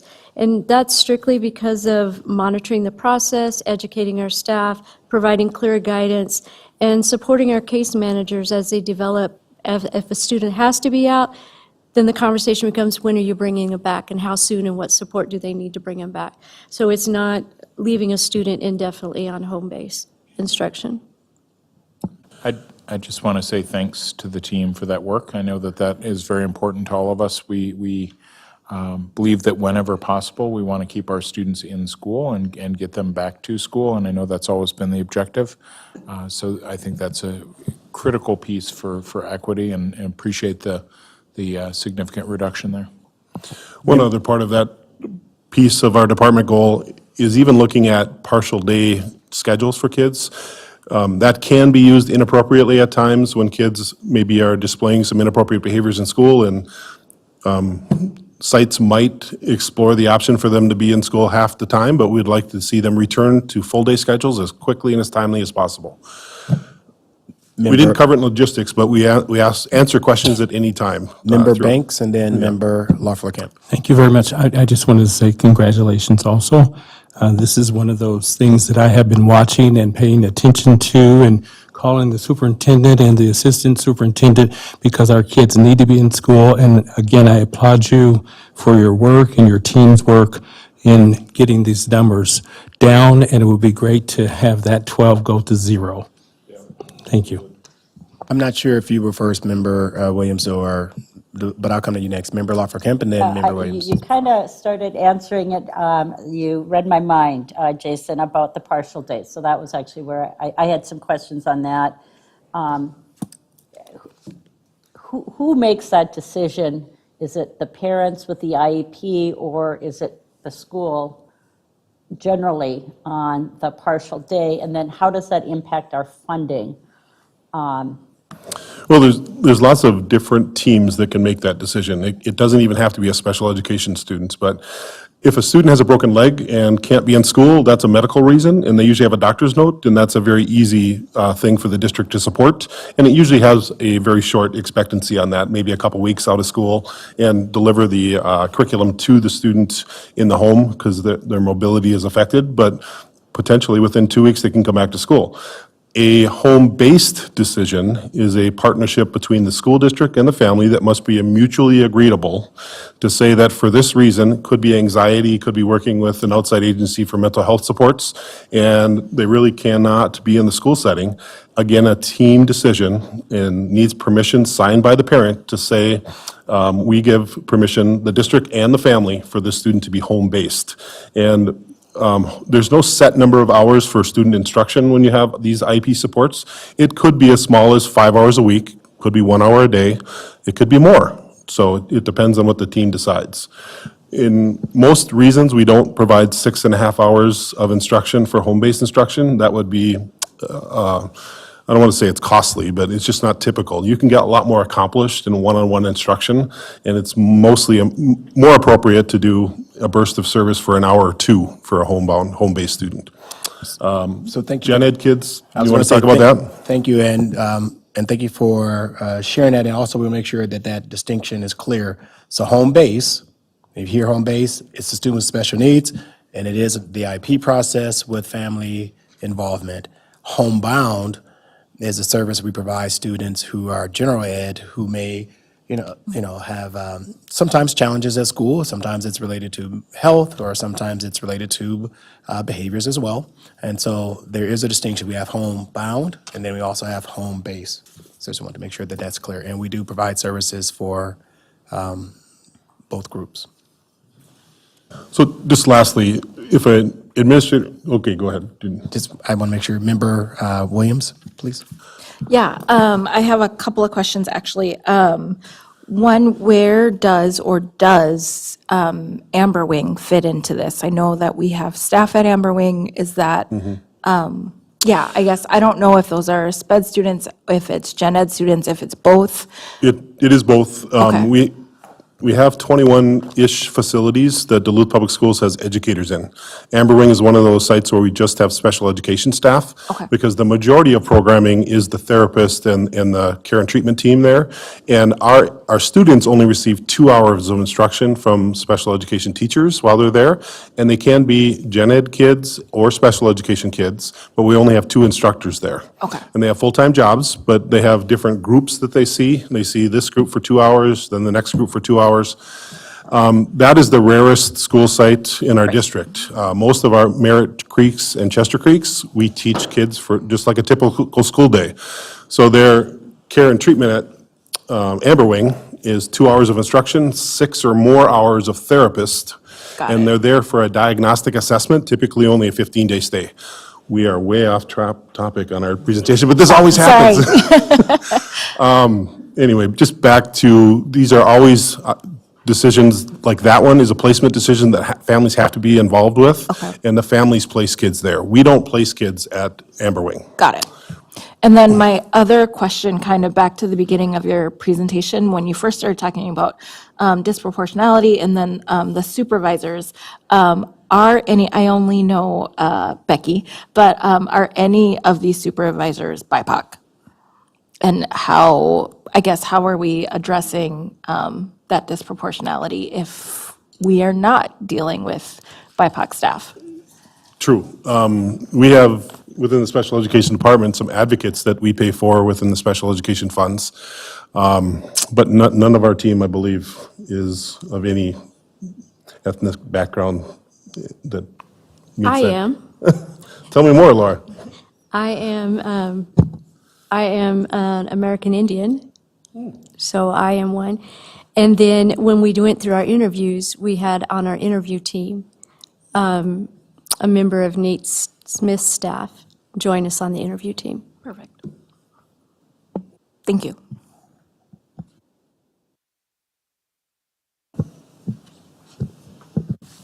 We built into this presentation because there may be a lot of questions or what's happening with our STEPS program. It's a new program to Duluth Public Schools.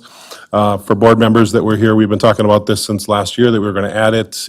It is a little bit expensive of a program when you look at all the resources that we're allocating and hiring to be a part of this program. We have a supervisor who started with us on November 27th after a different supervisor left the district. So that it's been a blessing to have Sunny join our team. She has a wealth of information and background. We have a social worker, 2 teachers. We just interviewed a second teacher again because one of our teachers stepped away to take a different opportunity. We have 3 paras hired for the program, one of which just had a baby, and we've got a sub for her. That's fabulous that we were able to find a long-term sub for the person out on the maternity leave. We have around 9 students every week that have been consistently attending the program. And we're using 2 classrooms at Rockridge, and I'll just celebrate that we've had our ups and downs with the programs. We've had kids that have displayed some interesting behaviors. Many of our students were not in school last year. They were students who were bringing back because of whatever reason. They were not, many of them were online, and nearly half of them were not in Duluth Public Schools. Some neighboring partners found, whether it be foster homes or opportunities for them to be in Duluth Public Schools, and they're attending school in Duluth because they have the ability to do so because of their now legal residence. Mr. Crane, can you share a little bit of information on what is the STEPS program, especially for the community and board members who may not be aware of? We know what it means, but what population of students is it serving? Oh, do you know what it means, the acronym? Because I always forget. Yes, it's success through empowerment and There it is. positive support. I always miss the empowerment. I can never remember empowerment. But we've done a lot of training with this staff as well, and it is for, there's no particular disability. You don't have to be emotional behavior disorder label to be in this program, but it's for some of our most emotionally unregulated to get training so that they can rejoin their home campus and make sure that everything is in place for them to be successful. And many students, like I said, were never in school, so now they're attending schools for entire school days. It's great for them. Are they challenged? Of course they are. But anything else you want me to add, Anthony? The only thing I would add is it's what you also might hear our Setting 4. So you may hear the term Setting 4 program. So this is our Setting 4 program, which is our highest level of support that we provide our students with special need. Most restrictive setting, which means they're no longer attending classes with general education peers, and that's what Setting 4 means. And as a district, we're really proud that we started this program again in Duluth this year because the need existed. So again, when the community and others are asking, what are we doing to support our students with special needs? This is one of the programs. Again, the increase in the supervisory area to support staff, the ongoing training for staff. So when the community and when others are asking, like, how are we going to make sure that we're supporting our students with special needs, this presentation is meant to really communicate, here's what we are doing and how we are approaching it. So again, it's I'm really proud of all of the work that's being done now in special education to meet the needs of those students. Member Banks and then Member Williams, or was it Member Williams first? My question is Thank you. really fast. So I see you have a social worker up there. Is there ever a need for a psychologist, a school psychologist, or do you have that available? We do. All of our school sites, as I mentioned before, we have 21 school locations. All of our school sites can have access to a psychologist. They have access to social workers. Social workers at times in elementary have maybe 2, maybe 3, but most often 2 sites. In high schools, a lot of them have a larger caseload, so they're just at one school. But our psychologists oftentimes have multiple schools, OT, PT, speech. This program has access to everything. And then hopefully my question is fast as well. I just have a question on the acronym, the letters training, LETRS. What is that? We're getting there. Oh, sorry, skipped ahead. Yeah, go ahead, Shannon, see what's next. And before that, there's another question from Chair Loeffel. It's more of an observation in that Setting 4, which I know through my experience teaching in the district is an answer to a lot of leaders in our district's insight over the last few years, that Setting 4 is something they'd really like to see the Duluth system, put in place. Am I right in assuming that our districts that surround us have like a consortium or some kind of a Setting 4 strictly for the districts that surround us, the ESCOs, the Hermantowns, the 2 harbors, that Northern they Lights, have yep. one site that they then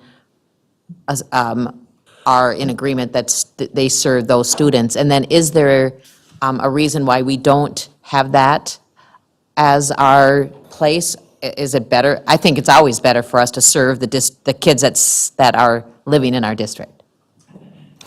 So we've actually asked when they were starting their program to partner with them, and they told us no. And they have a right to tell us no, because their reasoning, they have 13 surrounding districts in the Northern Lights Cooperative, and they wanted to support their district first and figure it out first, and they have plenty of student population to fill their program. So they use 2 site locations, one of which is Carlton High School, where my own kids go, and then they use a church facility for their second facility. But Northern Lights ships, buses kids in, ships is a really inappropriate word, as far away as to Harbors, McGregor, they're bringing any of those 13 cooperative districts, bring kids into their Setting 4 program. Speed it up. Keep going? All right. It's important to make sure that our work is aligned to the strategic plan, and so that's the purpose of the next few slides is to show how we align to the strategic plan. Under supporting every student, of course, we have the STEPS program. Reviewing as we've already discussed, reviewing students with IEPs prior to any recommendations for home-based or shortened day determinations.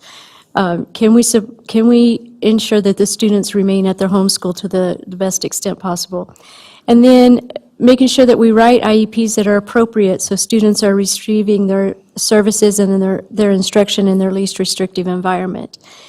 Those are some areas that we align to the supporting every student. And they're advancing equity. Jason's already spoken to the district December 4th training we had. Also under equity, and this is one of my passion areas, is the literacy work, right? Letters training, the use of UFly as a resource. That second part, UFly, stands for University of Florida Literacy Instruction. It is a tool that our teachers, we brought last year, our teachers actually brought it to our attention as we had a gap in some of our resources with our kids that just are non-readers, non-phonetics. They don't even know their alphabet or the sounds. And the resource we have starts really at 3rd grade and starts with the assumption that there's some comprehension skills and some reading skills already in place. And so last year, with the use of our staff, the collaboration of our staff, we identified UFly as a possible resource, and we said we would trial it this year and see what our results are. As a side note, we're in the midst of collecting that data now, but it is showing that our students are gaining in months and years of progress already. So I feel like we've got an appropriate resource. I'm very excited, and hopefully, if we're put on the agenda in the future, we'll come back with some of that data.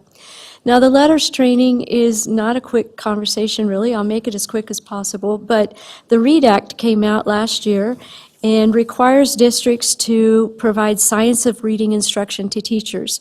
And they went through a process where they reviewed several possible programs and trainings models. They approved 3. One is letters. Prior to that whole READ Act, though, the state provided, I think it was a $2 million grant for teachers that wanted to get science of reading training, and they could do it through letters. So we had a collaboration, or we already had a cohort, I'll call it, of teachers that came on board, went through the grant process, got the training. They call it transformational. They call it change the way they teach, the way they understand how kids learn. And so just with the passion that they have and the change in their practice, we're also pulling the data to show those teachers, we're seeing a positive data trend on teachers that have the letters training and the performance of their students versus teachers that haven't been trained. Now I'll go back to the READ Act. Under the READ Act, the state is saying that we have one of 3 choices to choose. Our district is in discussion right now about which of those 3 models we'll choose. And then teachers are required, there's 2 cohorts or 2 phases where there's a group of teachers and staff that have to go through a phase 1 training, and then there's a phase 2 training.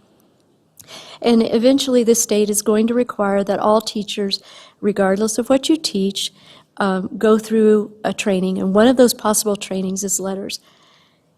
With Mr. Bonds last year, Duluth decided, because of the groundswell that we had from teachers to go ahead and send some of our teachers through the facilitator training.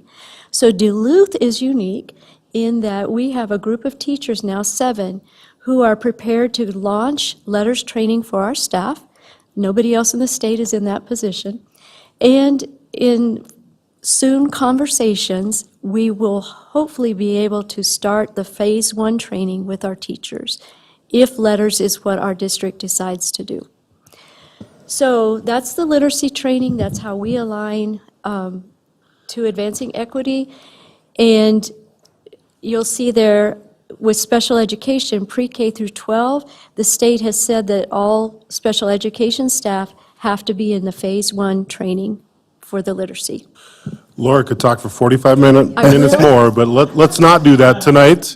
We have some things yet sorted out with letters and that training, so please allow us to come back and report some more information if you would, because we don't have all the details sorted out on that. Is that fair, Laura?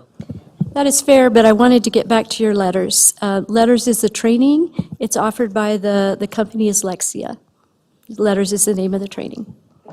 Member Sadowski? I just appreciate the update on UFly specifically. I was hoping you would talk about that, and then you took the words right out of my mouth, because I was going to ask, when are we going to hear some data on that? So I'll look forward to next spring. I'm glad to hear you're collecting that, and I really appreciate, just your looking at data with the letters too, and the teachers that are trained and not trained, and is it effective or not effective? So thanks. We'll look forward to hearing more.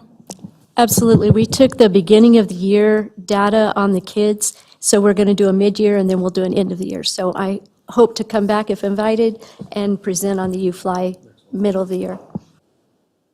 Under improving systems. Improving systems is the last part of the strategic plan, and we align to this part of our strategic plan with the review of student progress and responsiveness to school requests for support.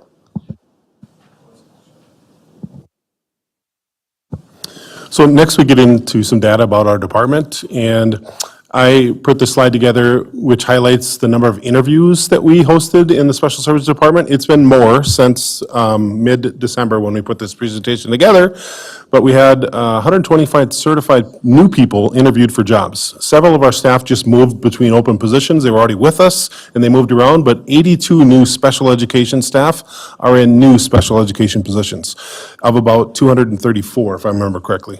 And then in the non-certified group, same data, 195 new people interviewed, many people moved around, and 148 of just over 200 special education staff chose a different spot to work. So that's a lot of people in new jobs. That requires a lot of training for those new employees.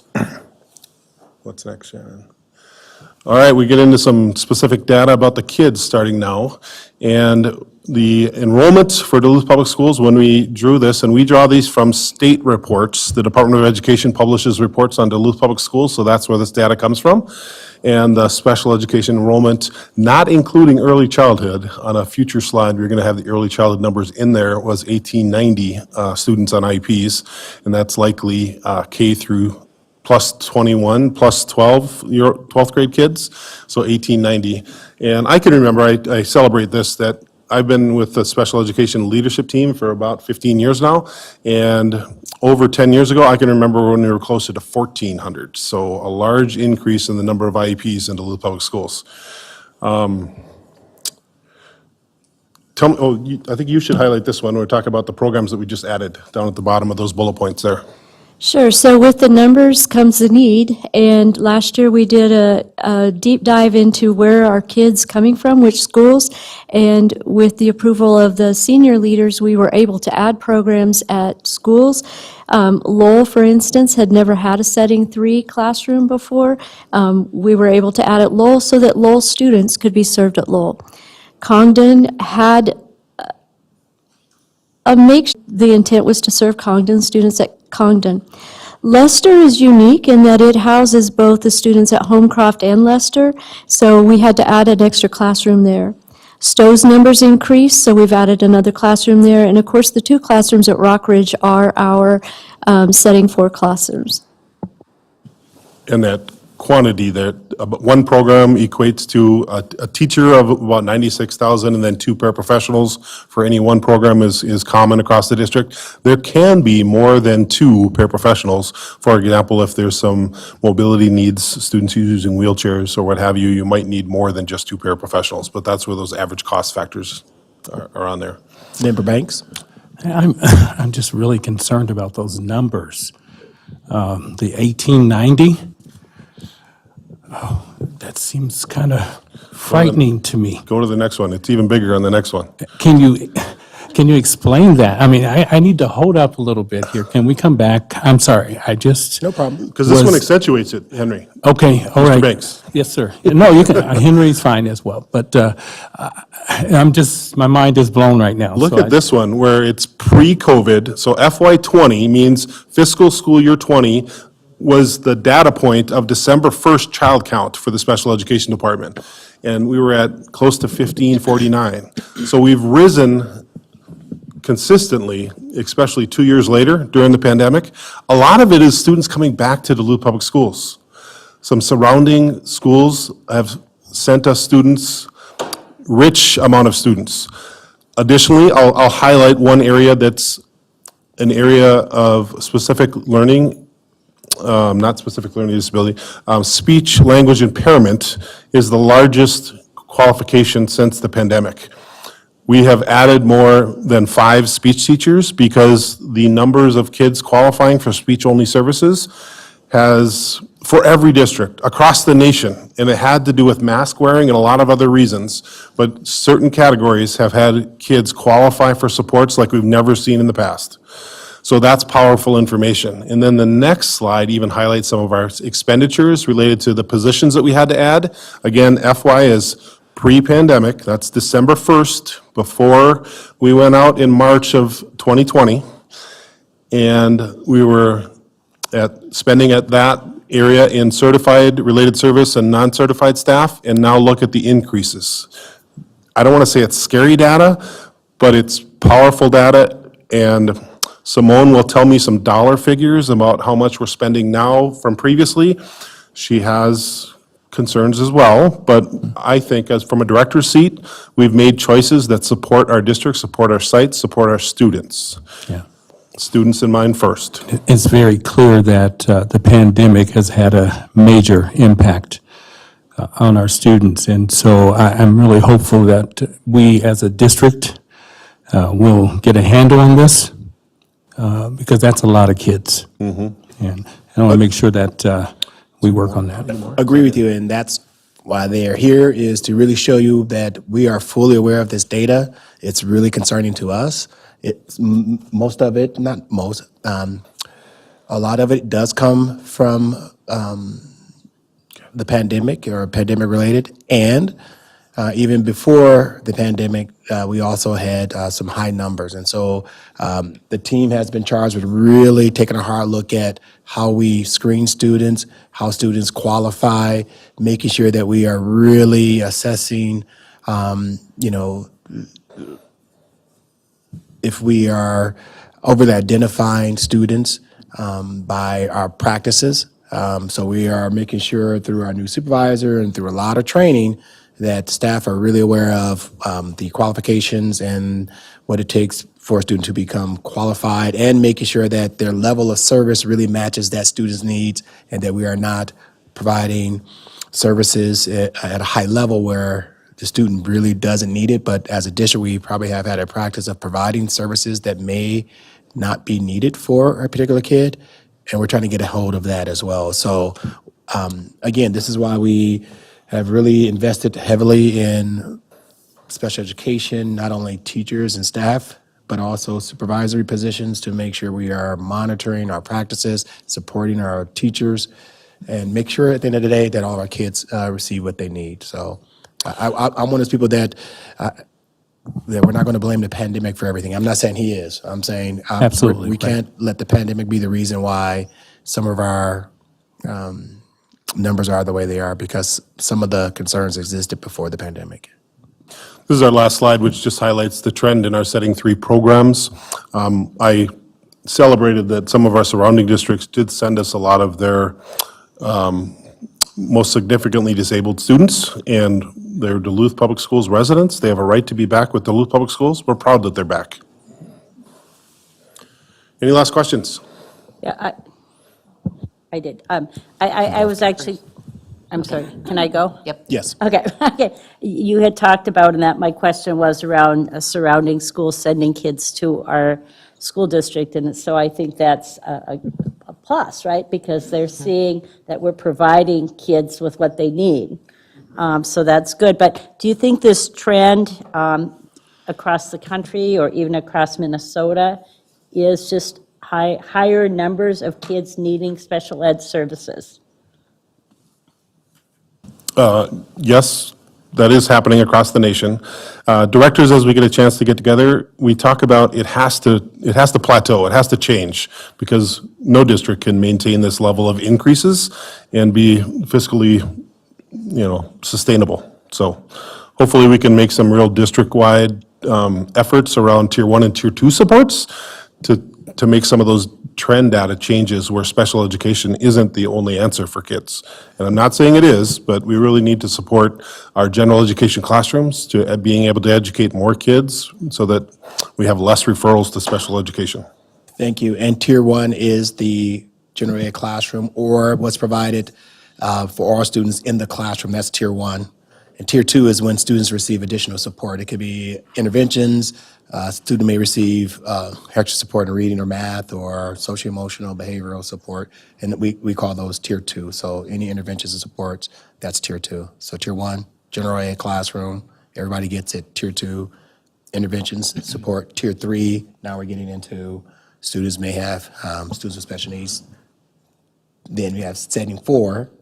I'm going to say Tier 4, but it's setting 4 is the highest level. Member Sadowski? Just a And then really Member quick, Larford. just a really quick question about Lakewood, because you mentioned Homecroft is at Congdon, but then I look on here in the chart I'm looking at, maybe it's just setting 3.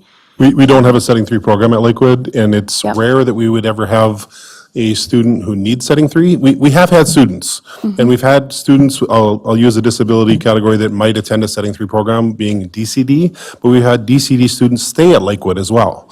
So it really depends upon the intense needs of the students. I don't envision we would ever have a setting 3 program at Lakewood because we've never had as many as 2 kids at Lakewood that need that level of programming. What are so what setting of students are being bused to Congdon from Homecroft? Not Congdon, from Homecroft to Lester Park. Oh, Lester Park, that's what I Yes. meant, yeah. The numbers, I don't have it off the top of my head, but it was enough to add an extra class. Okay, That's why we added that's why we added a Students. okay, extra class at Lester Park. just curious. Laura whispered in my ears, Member Loeffler-Kemp was asking about, her note was that we have several disability categories. For example, speech is one that we dismiss services quite often. And it's not common for a student to have a life service of speech services all the way through 12th grade. We turn over a lot of students who graduate off their speech IEP, even within a year. My son Camden was one, right? So he did speech all through COVID on Google Meets. And then very soon after COVID, he was dismissed from speech. So, yeah, we've seen a Chair lot of Wolf? kids coming off. I apologize. No, I apologize. So just Chair a couple questions on the legislative gift of money that came this past session. I know it's costly when we see the increase, but are we seeing some significant help because of the cross-subsidy allotment? That's one question. Yes? We will see that money. Thank you. As I've talked to Jason and Laura about this, yes, our increase in enrollment has happened, but we won't see that money probably for another year and a half. So we have to upload the money, or we pay for it, front load it, upload. We pay for it, it's late. We pay for it in advance, and we will see that money next year. Okay. So that's the struggle we have with special education. We need to accommodate these children, and We need to pay for it, and as you can see, our numbers are high. And yes, I've had very honest conversations with Jason and Laura about, FTE and staffing, because we are trending high. We did last year, too. But there is a trend, as they've explained, since FY '20. So we will eventually see that money, but it takes a cycle to get to us. It's like with our levy. Thank you. And then I just want to share too, with Member Banks' concern about the numbers and the effect. And we can say things about the pandemic, but we also have to share that we have to look at the whole child, and then what our community service schools can do to, help us with nutrition and with clothing and housing needs. And it's more than just the pandemic that has rendered our students struggling. It's just everything in life and in the country and in the world right now. It's everything from, mental health to addictions to, families that struggle with lack of parental guidance or presence. So, it's just such a full circle of needs that our students have, and that's why, we are fortunate to have community service schools at Myers Wilkins, Denfeld, and Lincoln. They could use even more support, either through the legislature or through other grants and means, but we're working on it. But again, just questions about looking at the whole community's role in helping our students that have special needs, and also hoping that our legislature will continue to add money to special education. And I love that we have the data that we could go down to the state and lobby for our district if they're not looking at doing a lot for other districts, because we have data. Thank you. Thank you. Thank you. Good. Next up, I have Executive Director Severance coming up, and Kinsey Klossich.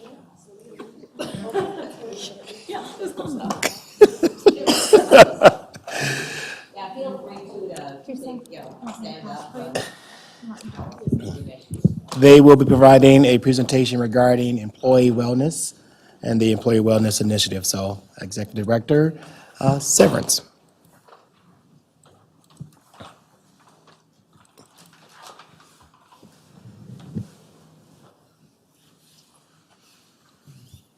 You guys have all gotten so good at PowerPoint. It's nice. It guides us and helps us as well as we prepare, so thank you.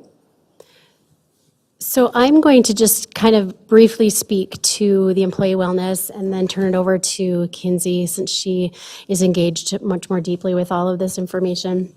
But just to remind you, the employee wellness is really part of our bigger strategy with the recruitment intention, which is also part of that strategic plan about improving systems. So we're focusing on employee wellness. And when we think about the wellness, we think about that as the whole wellness. So Kinsey will get a little bit further into that. But knowing that our employees are important to also our students' education, and so we want to make sure that we're not forgetting to focus on our employee wellness so that in turn they can be well for the children they teach. With that, I'm going to turn that over to Kinsey. Thank you. I don't know that I've met all of you, but my name is Kinsey. I'm the benefits coordinator. I have been for about a year now. Not frequently in things like this, so new face probably. So as we think about employee wellness and the initiatives we're going to talk about tonight, the vision and the hope is that we're going to use those things to improve the well-being for all of our employees here. And that doesn't just mean, our really great health insurance and those things, but we want to look at how are we supporting them mentally, how are we getting them some physical wellness if that's what they're looking for, social wellness, and financial health. It all wraps into helping our educators and our staff be the best they can be while they're working for our students. And as Teresa mentioned, this is going to be really important for recruitment and retention, because really good benefits and wellness drives people to apply here, but then it also keeps people here.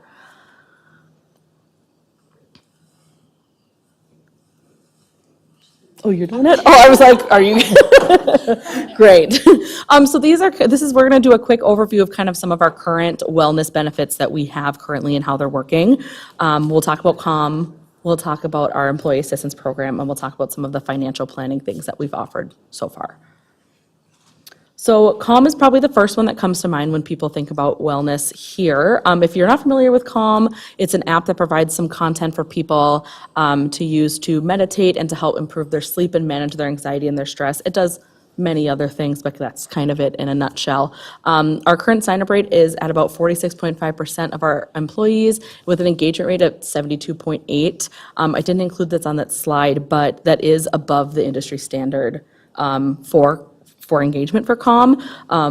We're very fortunate that people really buy into that and utilize it. And I included that data on the bottom there about sessions and mindful days and minutes, because I think it's really impactful numbers to look at when you think about a utilization rate, and that, our employees have used CALM for over 3,000 days of their time, is noting that they needed the support and that we've done something that's helpful for people while they're here.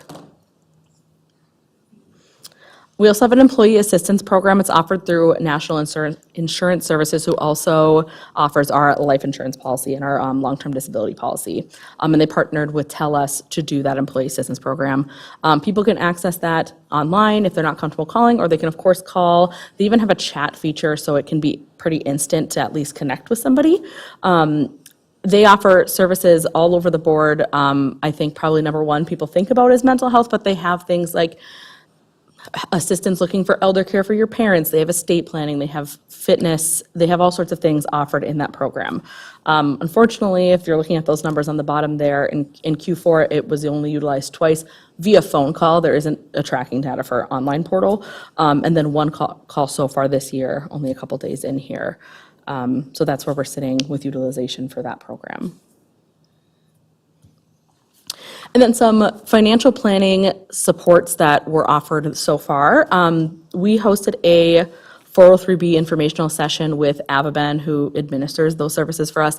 They drove up here, invited people in, and really just educated people on what it means to plan for retirement, what our 403B does for you, and how to contribute and how important that is to plan in advance for those things. We also had PERA here to help educate our employees that pay in for that, how their pension works, what's going to happen when they retire, and just general Q&A, because I think many people don't think about their pensions until maybe later than they should.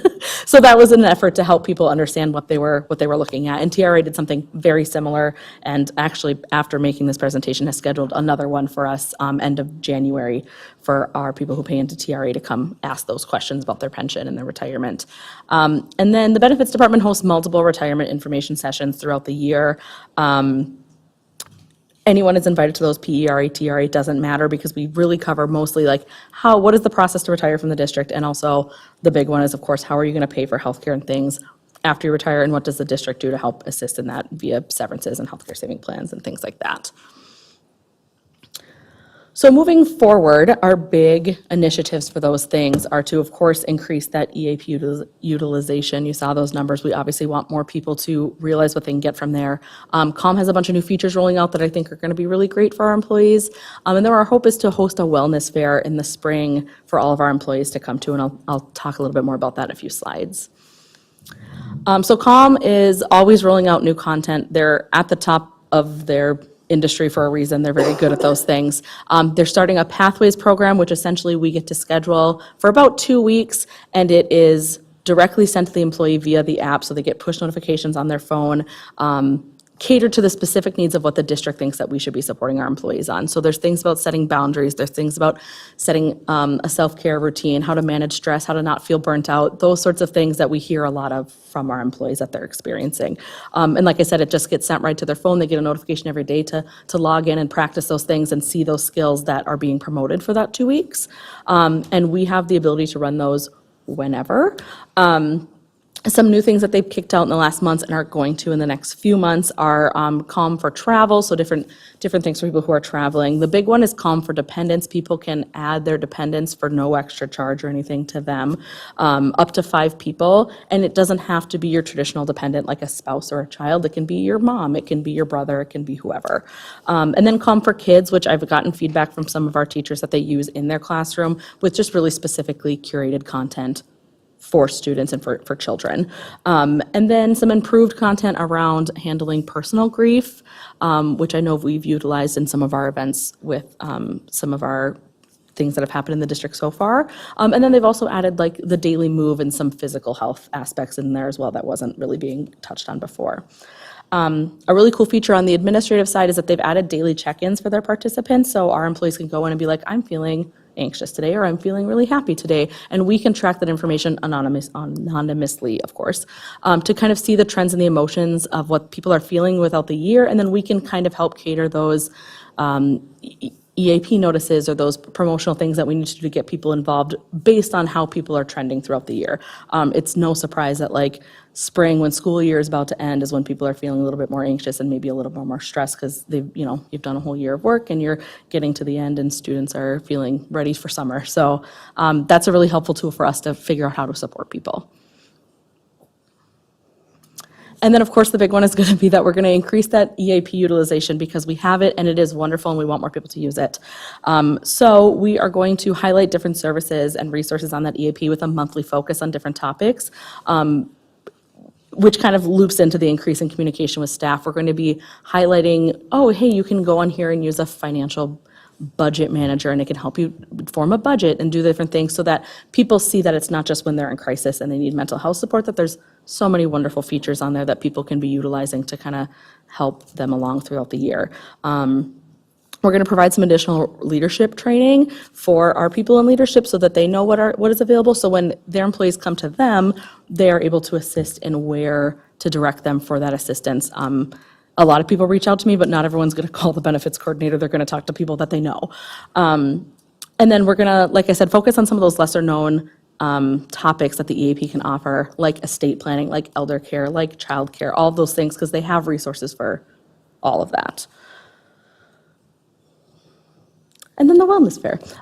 We're hoping to host a wellness fair this spring where it can be a big collective fair where we can have all of our vendors and businesses and local resources for people so they can come in and see it in person, talk to someone in person, learn about their health insurance, learn about their dental or their HRA, but also learn about those other things that we offer like the EAP, having some local businesses that can support taking care of yourself and some wellness. And I think it would be a really fun event for people to come in and collaborate with each other and see all the things that we have to offer. And I think as a district shows how much we care about them and want them to take care of themselves as well.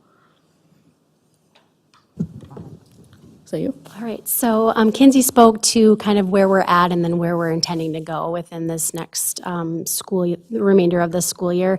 And we then want to put together a plan as part of our retention and recruitment plan, what is next in the wellness. So there isn't a formal written employee wellness program, so we'd be working on developing that. And then creating an actual employee wellness committee. So we have a wellness committee, but it's a student wellness committee.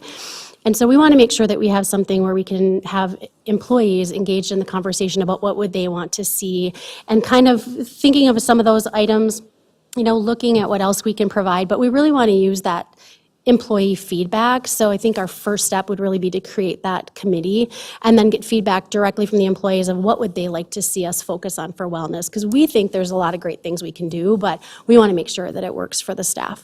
So those are kind of our first things. And these are just some ideas that we've kind of, put together. Kinsey spoke on sending out some messaging. We talked about that actually in the Quality Steering Committee last week. So, all these things are kind of in the works to make sure that we have a better engaged and informed employee group. And that we can, want them to know that we care about them as a whole person too, and how important that is for them. Chair Loeffel? Yeah, and so I just think too, there's so much that good work that we have done and you have done in leadership, but if our employees are not, sometimes it's like the last thing they think about is taking care of themselves, and we know that there are needs, we know that there's a lot of opportunity for them, but getting them to really engage in it so it's really great to hear from you, and it's great to meet you, Kenzie, and I've heard, I knew you were visiting school sites to just be present in the school for staff to come in and ask you questions, and I think that's really incredible. Maybe that's always been done, but I just saw that it was there, and it is, I think, a sign that we are stepping up and really trying to help. So my question is just really about what's the opportunity for our staff? Do you have to be a full-time staff to access all of this? Are you a part-time? And I know that staff means staff in this building, staff in all of our buildings, no matter what role you play in that building. But then I wonder about, and of course, because I coach in the building, it's like, okay, is this can coaches that work for our district, are they a part of this ability to access some of these? Or how do you determine that? Is it if we have an email that's an ISD 709, so could school board members, be a part of our wellness access?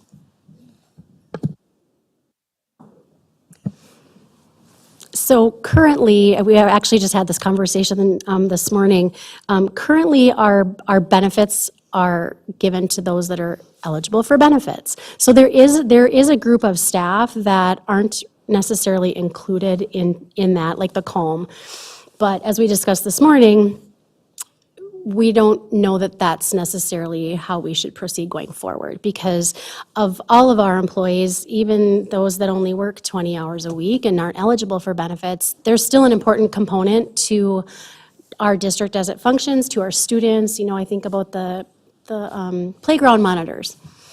I think about other folks too that don't necessarily just have the number of hours for whatever reason, and why wouldn't they have access to some of these opportunities as well? So right now, it's just for current benefit eligible staff, but we would like to spread that so that all employees, regardless of number of hours worked, would have access to those, because we think they're important things we're not only just concerned about the wellness of our benefit eligible employees. I think we don't want to share that message. We want it to be for everybody. Then just a quick follow-up, is that if we already have access to the COM and the employee wellness, the EA, the one that we're not accessing very well, if it's not usage that determines the cost, then why wouldn't you open it to those that are working for us but under the 20 hours or not receiving benefits? Yeah, but I don't know if the cost is it's dependent on the number per person per year for most of those services. But something like EAP, to me, the cost of the program is much less than the benefit it can provide to the one person, especially if we start getting additional utilization in a program like that. If it can help even one person, it's worth, and it's not a huge cost. I mean, we could certainly bring forward what that would look like to an HR finance committee, or even back to this group if you'd like. But it isn't a significant amount. I think, again, the benefits much outweigh the cost that it would be. Yeah. It would serve us well. Yeah, I would like to point out, the EAP is available for everyone. It's just COM. Yeah, so the EAP is available for anybody that is employed by us. It is a singular login that is available on the website for anyone to use. The COM is the one that is benefit eligible currently. I have several lights on. I'll go with Member Williams and Member Mikesell. So you asked a question that I was going to ask, and then you answered. So I appreciate hearing this as a former employee of the district. I started off as part-time, but I was 30 hours a week. My mom died suddenly, and I felt very just alone and unsupported, and I didn't really know what was available to me. And so I love hearing that there are things available for staff, and including staff that are part-time. And then I had another thought and I wrote it down and now it's gone. So I thank you for explaining, the EAP. Assistance, thank you, that is different from CALM, because I was curious about that. That was confusing, so I'm glad to know that. So, thank you. You partially answered the question for the EAP. I was wondering if it was like a one-time fee for the district for the year, or if it was per person or per call.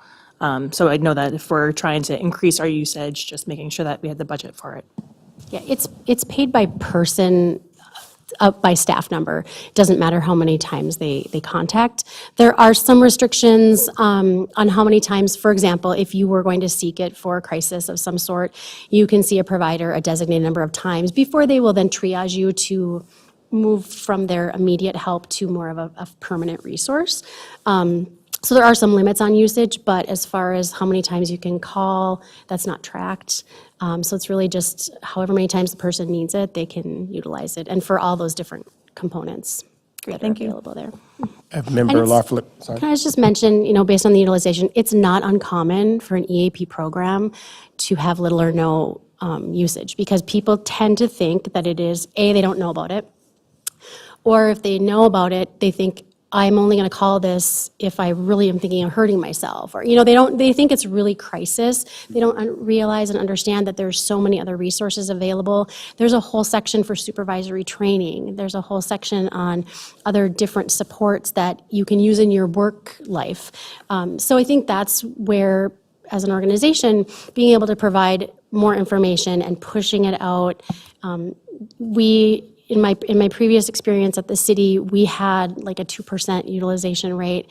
And in a course of a really strong push to move it forward and make sure it was present in conversation, and supervisors had business cards that they could hand out to employees just with how to get a hold of them, we increased that to over 15% in just over a year.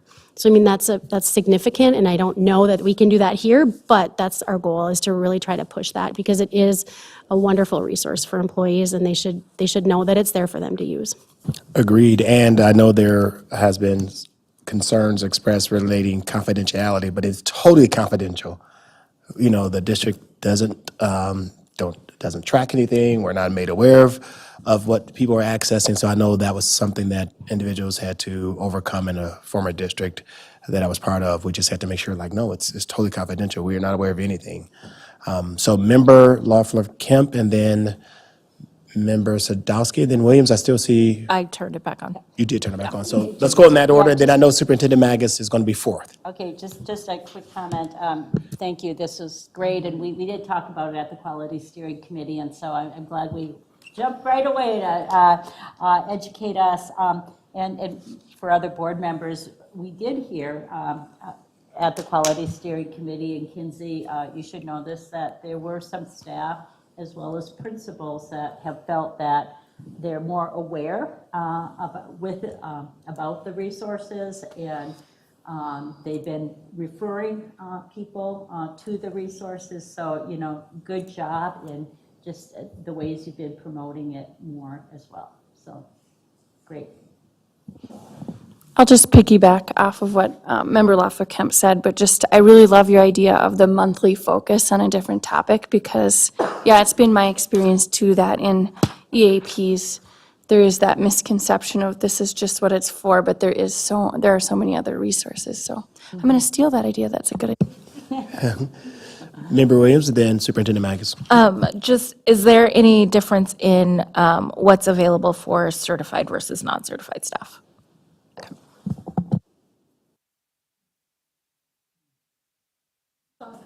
Superintendent Magus. I think we've asked many questions, but I was going to say, really appreciate the sharing.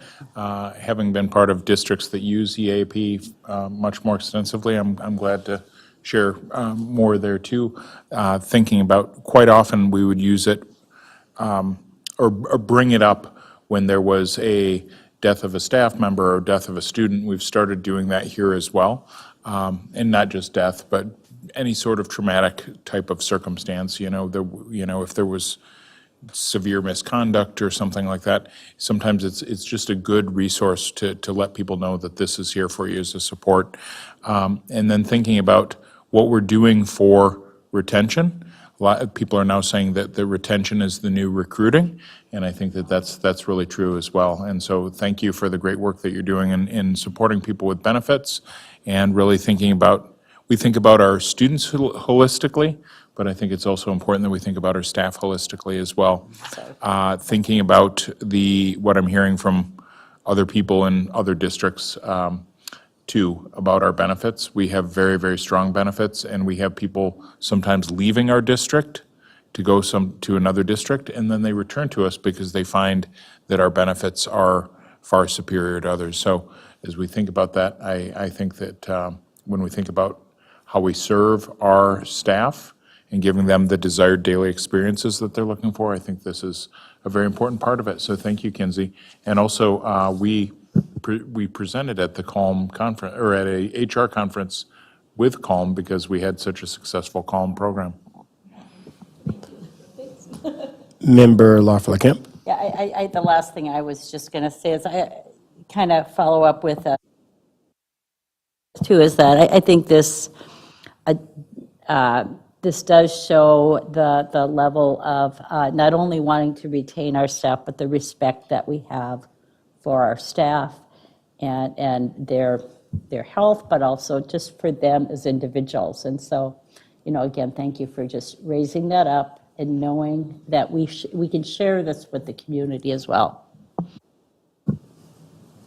Thank you. Thank you. It was really nice to meet you. I hope it was worth the wait, and it certainly wasn't our part. It wasn't ours.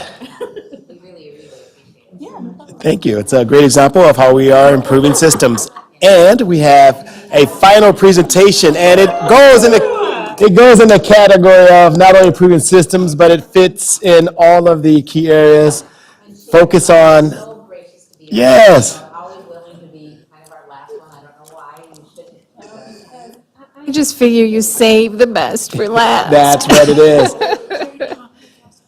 So Director Williams will share a presentation related to Head Start, and this is the governing board training. And it's really important because as we talk about equity, one of the things that we always focus on is our youngest learners. And so we're just really proud of the work that she's doing, that her team is doing, because I always boast about this. I mean, we should be proud as a district. We are still the only district I'm aware of that has Head Start programming inside schools. And so we are a model that others are chasing. So we should be really proud that our youngest learners are in the school building, learning and becoming acclimated to school and growing. So I want to thank Sherry and her team. See how I'm setting you up? Yeah. All right, thanks, You Anthony. stay so Good long. I want to job. make sure that that Welcome. they're So nice paying to see you. attention and everyone's paying attention, because now you have our full undivided attention. So thank you. All right, yeah, you're welcome. Nice to see you, nice to see you on the board. Welcome, welcome, nice to see you. I'm required, as the Head Start Director, to do board training annually. I saved it up this year because I knew we'd have some new members sitting on our board, and I have dabbled around with different types of board trainings, and I think I've landed on one that is condensed and manageable and gets the information across well. So I wanted to point out that Duluth Head Start is unique. So it is one of the original Head Start grantees, starting as a summer school program in 1965. It is the only grantee in Minnesota where the school district is a grantee. That is true, other school districts across the country are grantees, but in Minnesota, Duluth is the only one where the school district is a grantee. We're proud of our school district for recognizing the value of early intervention and early education long before it was a popular thing. So we always want to congratulate our district for recognizing that. Oh. Well, I'm having problems with my own slides. I guess I'm so glad that you're casting for me, Shannon, because I can't access my own slides. So just a little bit of the history of Head Start. It started with Lyndon Johnson's War on Poverty. It was created to break the cycle of intergenerational poverty. And so the Head Start program was also thinking about school readiness for young children by enhancing their cognitive, social, and emotional development, but also by offering comprehensive services. So not only is early learning happening, but there's nutrition, there's health components, there's family components, and parent engagement is a part of it. So it was really the original community school model, and really well thought out. There are 3 components to leadership in Head Start. There is the governing body, and that's you for our purposes. The school board is the governing board. There's a Head Start Parent Policy Council, and there's the management staff. And so together, the 3 are the leadership structures of the Head Start program. And so the next several rounds of slides are comparing and contrasting what the Parent Policy Council and the school board governing board does. And so they each have separate responsibilities, but primarily the school board is responsible for making, is this the first slide of those ones? Okay, all right, sounds good, thank you. It's for making sure that we are following the Head Start Act. And the Head Start Act, very huge documents with many, many criteria. It takes many, many years, I think, to really understand all the things that are in there. But that is the purpose of the governing board, is to make sure that we're following the Head Start Act, and the governing board is you. And so you've got legal and fiscal responsibility for the program. I'm only looking at the school board. I use the same thing to train in the Head Start Parent Policy Council, which was seated in November. So go ahead.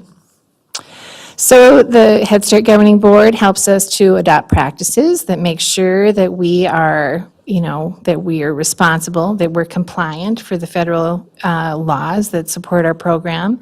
There are some other things. When we run into trouble with our program, we come right to the governing board with any issues that may come up with our program. So you are an active part in helping us work through any situations that may come up and help us problem solve what we need to do our best work. You actually oversee the policy council. There are some rules. You can't receive money from the Head Start grantee, and there's an impasse policy with the policy council so that we can communicate well together. Go ahead. And then, of course, our policy council has elected representatives that are elected annually. The new policy council is seated in November. That's often when I like to do my Head Start Governing Board training as well. So we've got a new policy council that was just seated, and we have a school board member who sits on our Parent Policy Council, which I understand is moving from being Rosie to being Amber. So welcome to the Policy Council. Our Policy Council meets the second Thursday of the month at Lowell, so very regular. This is a Policy Council week. So we can move ahead. These are the 3 huge documents that are known as kind of the big 3. The Head Start Act of 2007, the Head Start Performance Standards, and the Uniform Administrative Requirements. These are all active links, so you can get into those documents. They're very wordy, but very detailed. It's a very well thought out program. Occasionally changes are made to the Head Start Performance Standards. In fact, right now, some proposed changes are happening to the Head Start Performance Standards, so we all watch as information and opinions are collected across the country to weigh in on should we do this or should we not, and what do you think of this? So Head Start also identifies national priorities, and so the 2024 national priorities are child health and safety, reaching eligible children and families of greatest need, investing in the workforce, and that is one thing that's very unique with our position as the school district as the grantee. Our teachers are certified licensed teachers who are part of the teachers bargaining unit, very unique to a Head Start program. Often Head Starts are, the governing board is a community action program very often, and Head Start teachers are paid similar to what a child care worker may make. And so Head Start's really recognizing that you need to invest in your workforce if you want to retain your workforce. So we often stand out as a model in that area because we, in fact, are at that level. High-quality environments is another thing that the National Head Start priorities are, and augmenting the Head Start's capacity to partner with other funding streams, so mixed delivery systems, which is another thing we happen to do quite well in Duluth. We will be monitored this year for the first time in my tenure as the leader, so I'm nervous about it. We've got a lot of new people in our Head Start management team, but we've also put a lot of systems in place that are strong systems, and so we feel pretty confident. You will be interviewed when the feds come. This is how we refer to it. When the feds come, they will interview people from the governing board and the policy council. And though it's a new experience, we've worked really hard to have really great systems in place, and we know we're an exemplary program, so we're confident that we're going to make our way through the monitoring without a hitch. And I wanted to share just a little bit about the Duluth preschool program, which is performance standards, the most stringent guidelines of all the possible guidelines for a preschool program. We also get some state fundings that fund a Families in Transition program, which serves families experiencing homelessness, and we have a home base option. So Families in Transition and home base also have other programs that are in the district, so it does get a little bit confusing when we talk about that. Home base is an option, though, where home visits are done for 90 minutes a week for families who aren't opting for a classroom experience for whatever reason.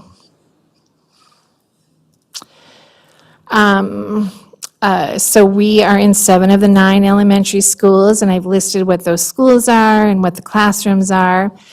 For the last several years, we've combined some Head Start and school readiness funds in the classroom. So VPK has been separated out, but we are considering really doing a full blending of all those funding streams next year. So we've got whiteboards full of numbers in our office right now as we really contemplate how can we make this work, because there has to be a way, and we are going to find that way. But I just wanted to share with you where we are and talk just a little bit more about those state-funded. We're really pleased with our state-funded Head Start programs. We serve 0 to 5, so our only early Head Start happens in our state-funded programs. So some of those home-based families that we're serving have children as young as, several months old. So we're able to really get into those homes early, and we know that the earlier we can get in there, the more influence we can have with parents, providing support and education to parents. And our FIT, working with families experiencing homelessness, that's at the Washington Center, where families will come into the Washington Center. Our FIT home visitors will also meet with them in shelters. But we've got some early Head Start slots there too. And that is a program also that looks to be needing some expansion. Those comprehensive services that Head Start is so famous for, we do have a nutritionist on staff, a nurse on staff, an education coordinator that provides coaching to our teachers. We have 2 mental health practitioners on. We have increased our mental health support by quite a bit, with major increases in mental health referrals last year. We have a disabilities coordinator that we call an inclusion coordinator. And then we have 5 full-time employees whose job is to support families and support families as they engage with our program. So that can include setting up a cab for a family to go to a doctor appointment or a therapy appointment and meeting them there as an accountability partner. So we really are trying hard to make sure that we give our families everything they need to give their kids everything they need. I think sometimes it can be shocking to see what the federal poverty guidelines are. So these are the 2023 federal poverty guidelines. So for a family of 4, $30,000 a year is the federal poverty guideline. So we can all just sit on that for a little bit. That's what it takes to qualify for Head Start. So children in foster care or experiencing homelessness automatically qualify for Head Start. So we do serve the neediest families in our community.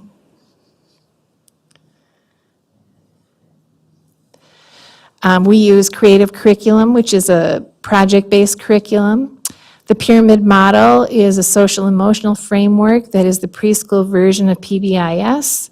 And we supplement those with 2 curriculums. One is Heggerty Phonemic Awareness, also used by our primary grades in the elementary, and Second Step, used K through 12 to help teach specific social emotional skills.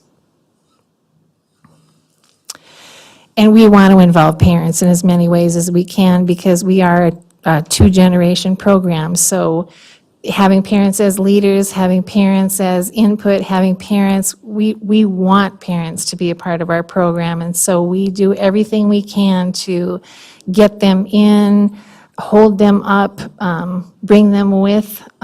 So just wanted to highlight that. We're in the 3rd year of a 5-year grant cycle. Every 5 years, we establish new grant goals with the help of our Parent Policy Council. Our current grant goals are high-quality inclusive classrooms, which is a partnership with Early Childhood Special Education. So we share some professional development and PLCs with Early Childhood Special Ed. Walking the Talk of Equity, which I saved a slide for, and Fostering Resilience with a focus on health, wellness, and safety. And the Fostering Resilience, we focus on that for children, families, and staff. I just saved a slide for children, though, because I did realize I have 21 slides, and I'm at the end usually. So let me just share a little bit about what those goals include. So Walking the Talk of Equity, we established Oshki and Waywin, which is a preschool classroom at Lowell that focuses on, incorporates some Ojibwe language and culture into its programming. We established our own preschool equity team, which then became a subcommittee of the Educational Equity Advisory Committee. We provide opportunities for our staff to learn about systemic racism through book studies. So in the news and views, we have a person, our inclusion coordinator, who does book studies. She did How to Be an Anti-Racist, The New Jim Crow, White Fragility, and she's grown her skills each time she's done it. And finally this year, she's going to open it up to everybody, all teachers. It was just preschool, then it was preschool kindergarten, and now she's going to open it up to anybody who's interested. So that's good. We recognize and honor the unique cultures of families we are currently engaged with, so we require our classrooms to practice cultural sharing. And we work to close the opportunity gap for the children and families that we work with, so we encourage and we require field trips, people coming into the classrooms, any experiences that are going to bring rich experiences, rich multisensory experiences. We are interested in those because it's going to help our kids close those opportunity gaps. We also serve a very diverse population, so I like to put that slide out there so that we're aware that Head Start serves a really diverse population. Last year, we had 12 dual language learners. That is really unusual for our program, a program that serves roughly 400 students.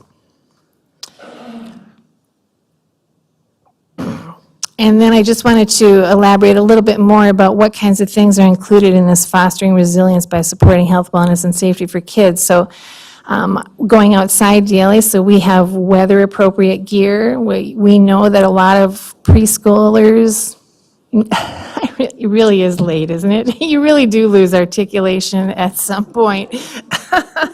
Nature-based preschools, though, very popular across the country and in Duluth, and we want to do some of that in our preschool program. So we just tried to remove all the barriers, right? So we've got the clothes, we've got the gear that it takes to get outside. We worked with our teachers to feel comfortable getting outside with kids because we know that going outside is good for kids.